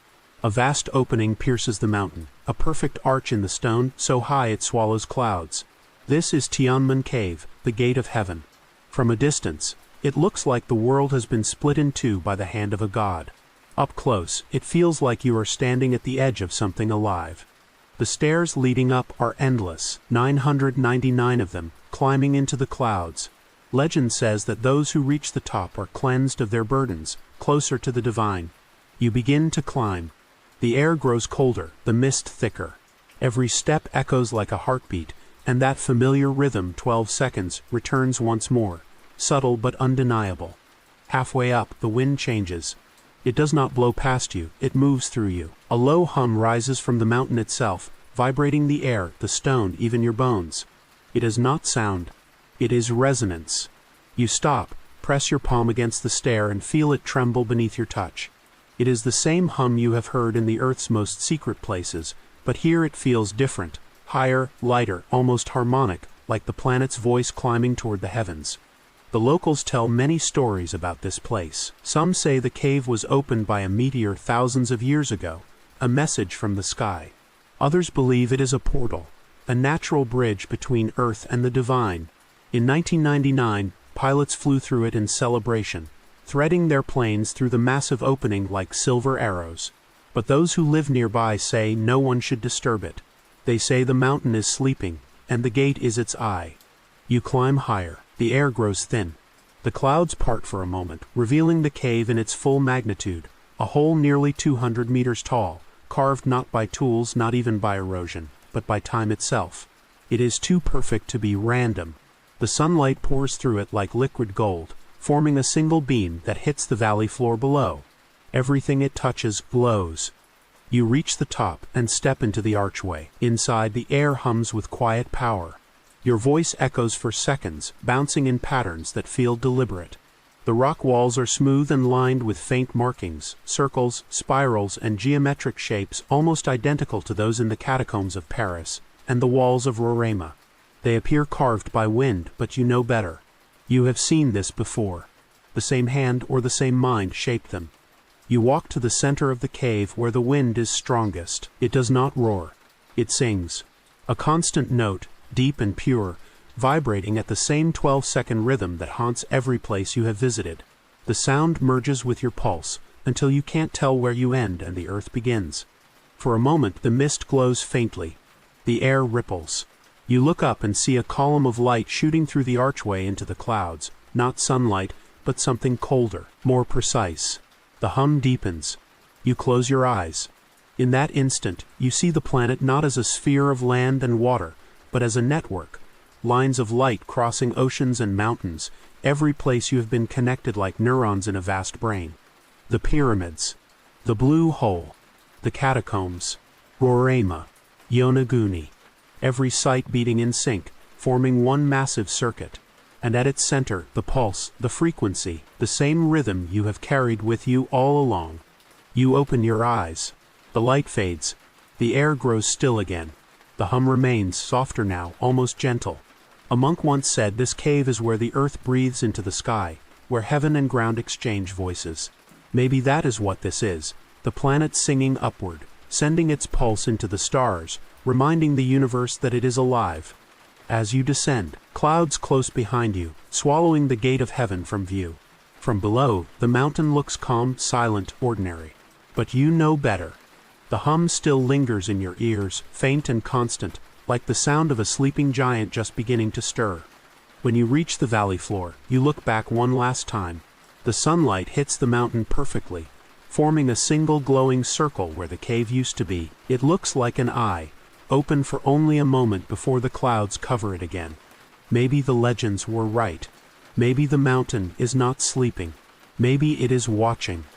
On the outskirts of a small Polish village, beyond empty fields and quiet roads, lies a grove that refuses to behave like the rest of the world.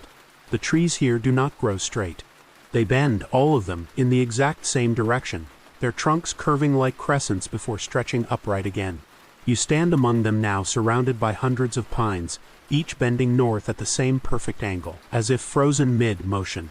This is the Crooked Forest, a place where gravity forgot its rules.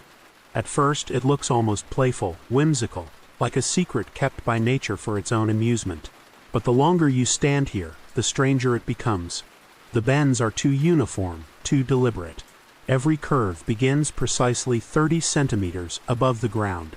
Every arc turns the same way, like dancers caught in the same invisible rhythm. The effect is hypnotic, a wave frozen in time.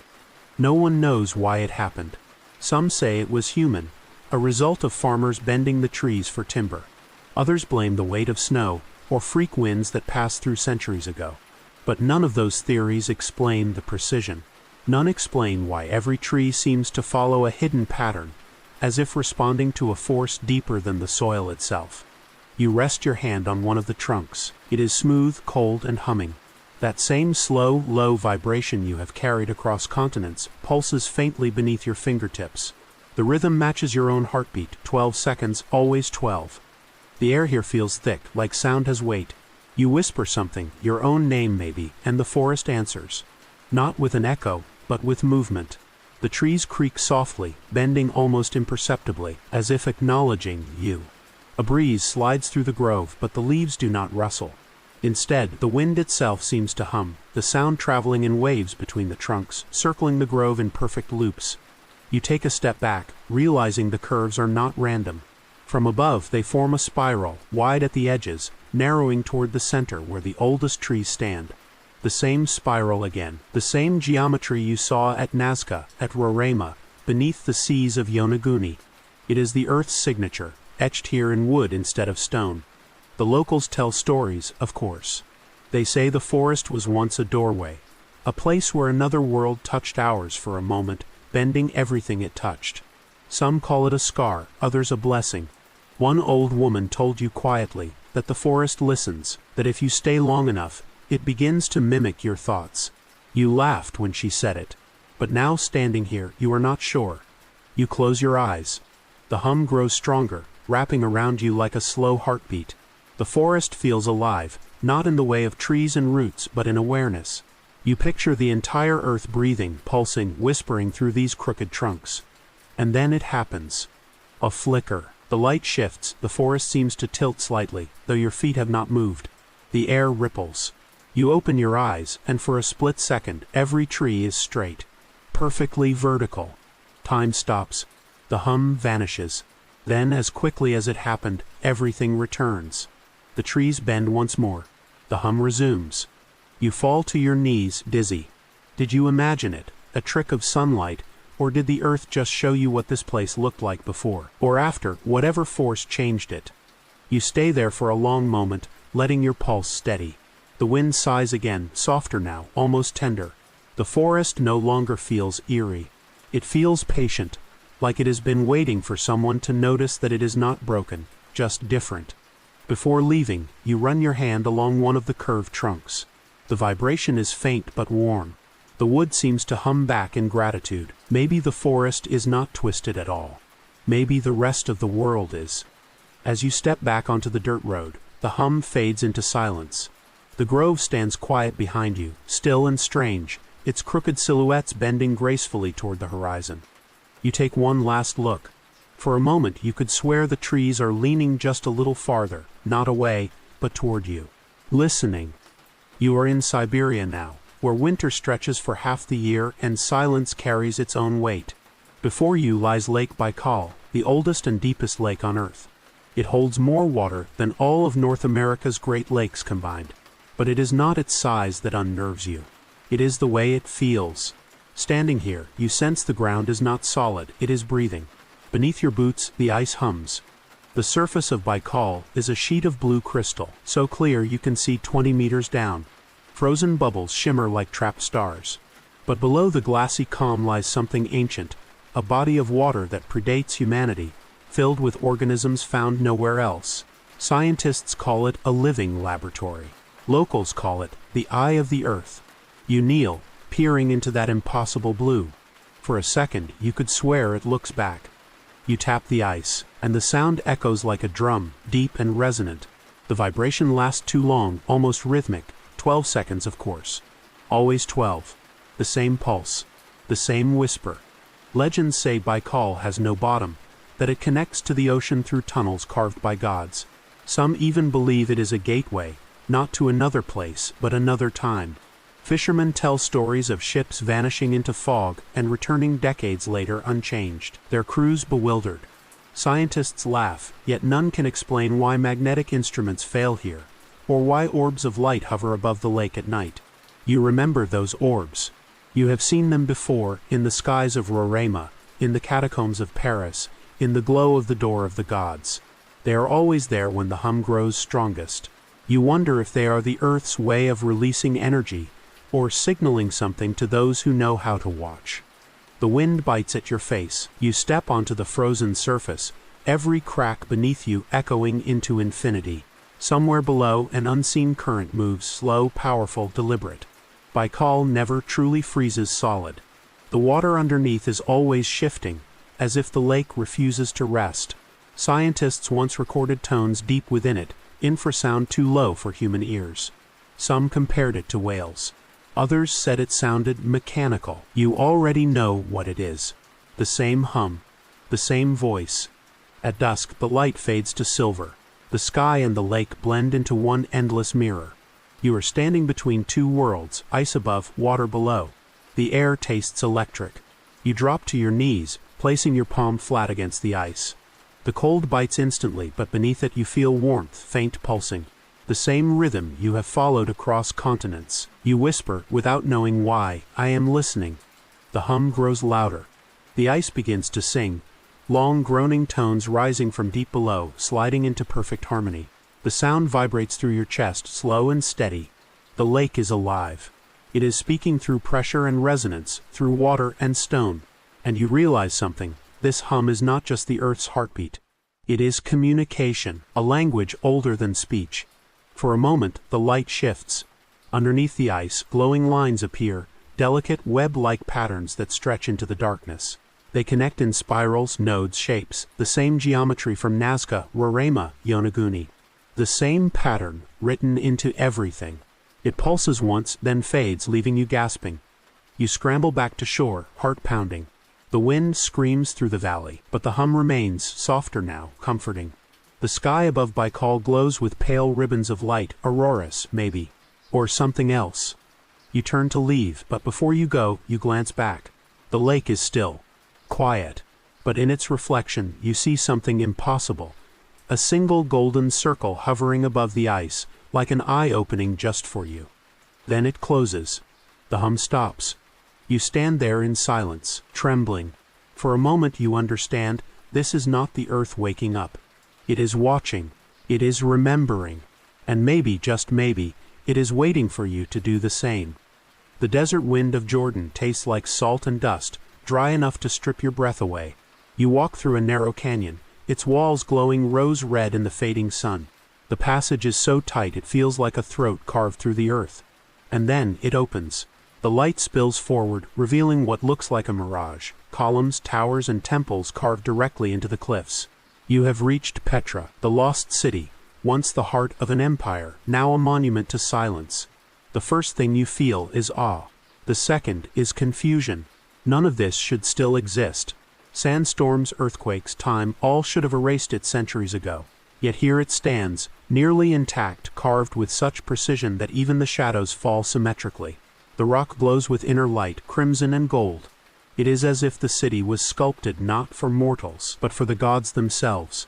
They call the grand façade Al-Khazna, the treasury.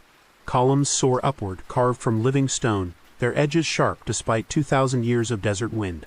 You run your hand across the wall. It is warm, humming faintly. That same vibration. The same 12-second rhythm you have carried from forests, oceans, and mountains. You wonder if it is echoing from within the stone, or from within you. Petra's builders were the Nabateans, traders, astronomers, and architects. But no one knows how they carved an entire city from cliffs using only hand tools. The structures are not random. They align with the sun, with solstices, with stars. When the first light of dawn strikes the treasury, it glows like a furnace, not burning but breathing. At noon, the canyon falls silent. You hear the hum beneath the sand, faint, patient pulsing. You follow it deeper, into the ruins. The further you walk, the stronger it becomes. At last, you reach a narrow chamber, the monastery. Its doorway rises higher than any cathedral, its walls covered in faded carvings. Circles, spirals, wave patterns. The same geometry again. You step inside. The air is still, heavy with the scent of dust and time. You whisper just to break the silence, and your voice comes back to you not as an echo, but as a chord, low, harmonic, vibrating the air. The entire chamber resonates like an instrument. This place was built to amplify the hum, not hide it. The ancients must have known. They did not just carve a city, they carved a frequency. For a moment the light shifts and the patterns on the walls glow faintly, golden lines forming constellations. The same network you have seen under Baikal's ice and through the clouds of Tianmen. Petra hums in perfect harmony with them, as though the city were once part of a greater song. You realize you are standing inside a node, one of the Earth's lungs, still exhaling memory into the desert air. You close your eyes and the hum deepens, wrapping around you. For an instant you see it all. The pyramids burning with starlight, the great blue hole glowing in the dark sea, the forest bending in rhythm. Each place is part of a design, a circuit, a message written in stone, air, and water. Then the hum stops. The silence is so complete it hurts. You open your eyes, and Petra looks different. The red has darkened, the carvings seem softer, as though the city has turned to flesh. The ground trembles faintly. A crack splits the air like a whisper from beneath the stone, almost awake. The moment passes, the world steadies. The hum returns, quieter now, like the desert exhaling. You step outside into sunlight, blinking at the brilliance. The wind howls through the canyon, carrying sand that sparkles as it moves. It sounds like static, like breathing. You glance back at the treasury. For a heartbeat you could swear it is glowing again, pulsing, faint but real. The rhythm matches your heartbeat. The Bedouin guides will tell you the old stories, that Petra was built by giants or angels or travelers from the stars. But you know better now. It was built by the earth itself, through human hands that knew how to listen. The desert wind rises again, curling through the canyon like a whisper. You turn to leave, but just before you go, the sunlight hits the facade perfectly. The red stone flares gold, the columns shimmer, and you hear one last sound, soft and low, like the planet itself sighing through its scars. The hum never stops. It only hides in the quiet between heartbeats. High in the Himalayas, where oxygen thins and silence grows heavy, you see it, a mountain so perfectly shaped it looks carved by geometry itself. 4 sheer faces catch the light like the edges of a diamond, their ridges glinting with snow. This is Mount Kailash, the most sacred peak on earth, worshipped by 4 religions yet climbed by none. Every faith agrees, this is not a place meant for human footsteps. It is the center of the world, the axis mundi. You stand at its base, surrounded by prayer flags snapping in the wind. The air is sharp, cold enough to sting your lungs. Pilgrims walk in silence, circling the mountain clockwise. They do not speak. They listen. You join them, your boots crunching against the frozen ground. With every step you feel it, the hum. Soft at first, then deeper, radiating from within the mountain. The vibration is slower here, steadier, resonating like a massive bell. 12 seconds, as always. Each pulse ripples through the air, shaking the ice crust on nearby rocks. The locals say the mountain sings, that it hums the syllables of the universe. You have heard this rhythm everywhere, in deserts, under oceans, beneath cities. But here it feels pure. This is the source. Legends say Kailash is where heaven touches earth. Hindus call it the throne of Shiva, the god of creation and destruction. Buddhists call it Mount Meru, the cosmic pillar. Ancient texts describe it as a pyramid of light, connecting the mortal world with realms unseen. Even scientists admit something strange. Compasses spin near its base, and satellites show energy anomalies radiating from its peak. You look up. The summit is invisible, wrapped in eternal cloud. No one has ever reached it. Climbers who've tried either turned back or vanished. A Tibetan elder once said, "He who climbs Kailash dies before his time. He who circles it lives again." You take that seriously. Halfway around the base, the wind dies suddenly. The air turns still. You stop and listen. The hum changes, rising in pitch until it matches the frequency you have felt before, the same tone as the pyramids, the crater, the catacombs, the same pulse you have carried across continents. For the first time, it is not echoing from below, it is coming from above. The clouds twist slowly around the summit, forming a spiral. You blink, heart pounding. The pattern repeats, one rotation every 12 seconds. Always 12. Always perfect. You fall to your knees, pressing your hands against the frozen ground. It vibrates faintly, warm beneath the ice. The rhythm fills your chest, syncing perfectly with your heartbeat. You close your eyes. For a moment, you feel weightless. The hum deepens, resonating through your bones. And then you see it, not with your eyes, but somewhere behind them. The world unfolding like a map of light. Every place you have been flares to life. Roraima, the Great Blue Hole, Easter Island, Baikal, Petra, all connected by luminous lines pulsing like veins. They converge here at Kailash, the center of everything, the heart of the Earth's circuit. You realize now this is not coincidence. The hum is not background noise. It is purpose, communication. The planet is not sleeping. It is thinking. The air around you shivers. The clouds above part slightly, revealing the mountain's peak for the first time. A beam of sunlight cuts through, striking the ground before you. The snow melts instantly, revealing ancient carvings in the stone, circles, spirals, constellations. The same language, again and again. You reach out, trembling. The stone hums louder beneath your touch. And then silence. The air goes still. The pulse stops. For the first time since your journey began, the earth holds its breath. You open your eyes and look up. The clouds swirl inward, closing around the summit like a great lid. The beam of light vanishes. The mountain returns to stillness. You exhale. The pilgrims around you continue walking unchanged, as if nothing happened. Maybe they did not hear it. Maybe only those who followed the hum across the world can. You stand, shaking, feeling the faint echo of that final pulse still beating in your chest. The mountain no longer hums, but something inside you does.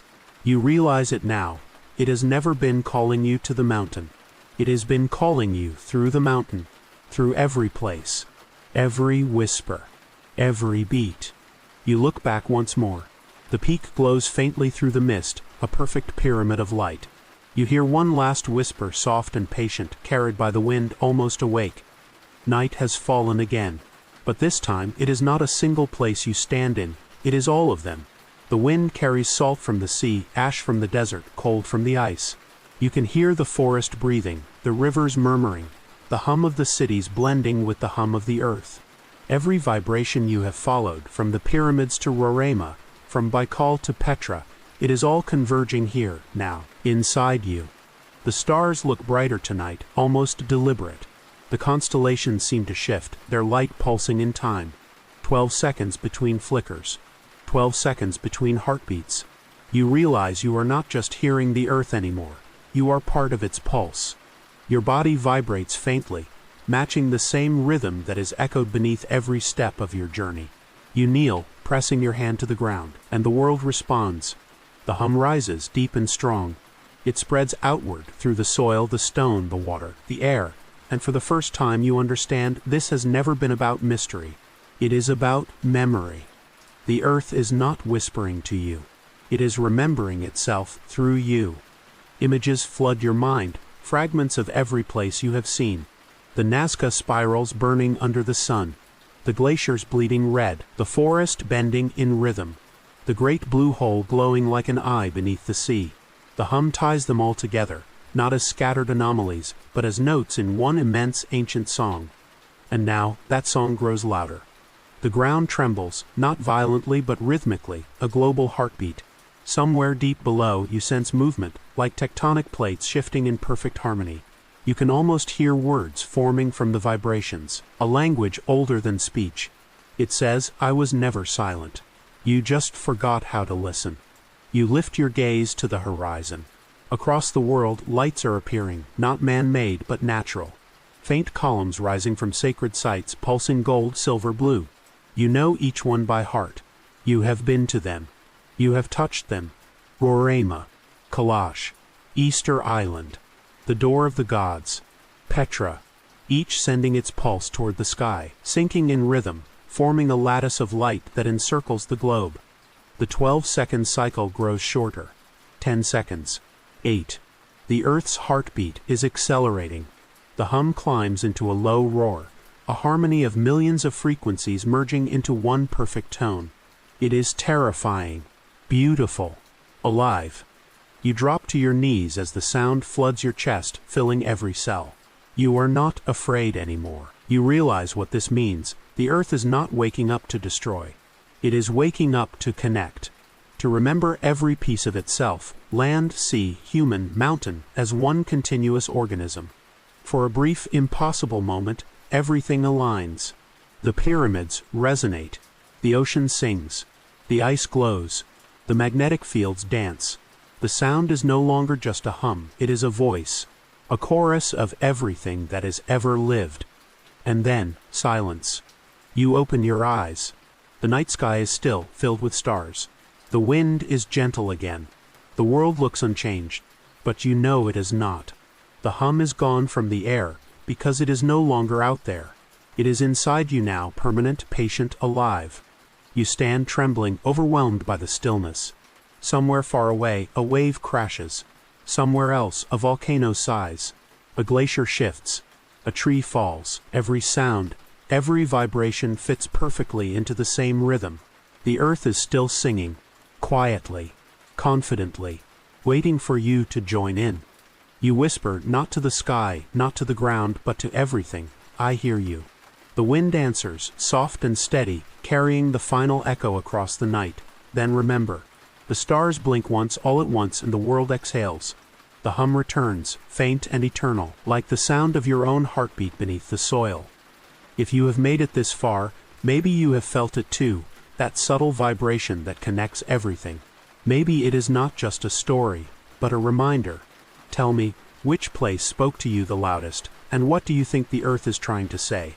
Let me know in the comments below. If you would like to hear more journeys like this, where mystery meets wonder, where myth becomes heartbeat, like the video, share it with someone who still believes in hidden truths, and subscribe for the next secret the world wants to reveal. Sleep well tonight, traveler.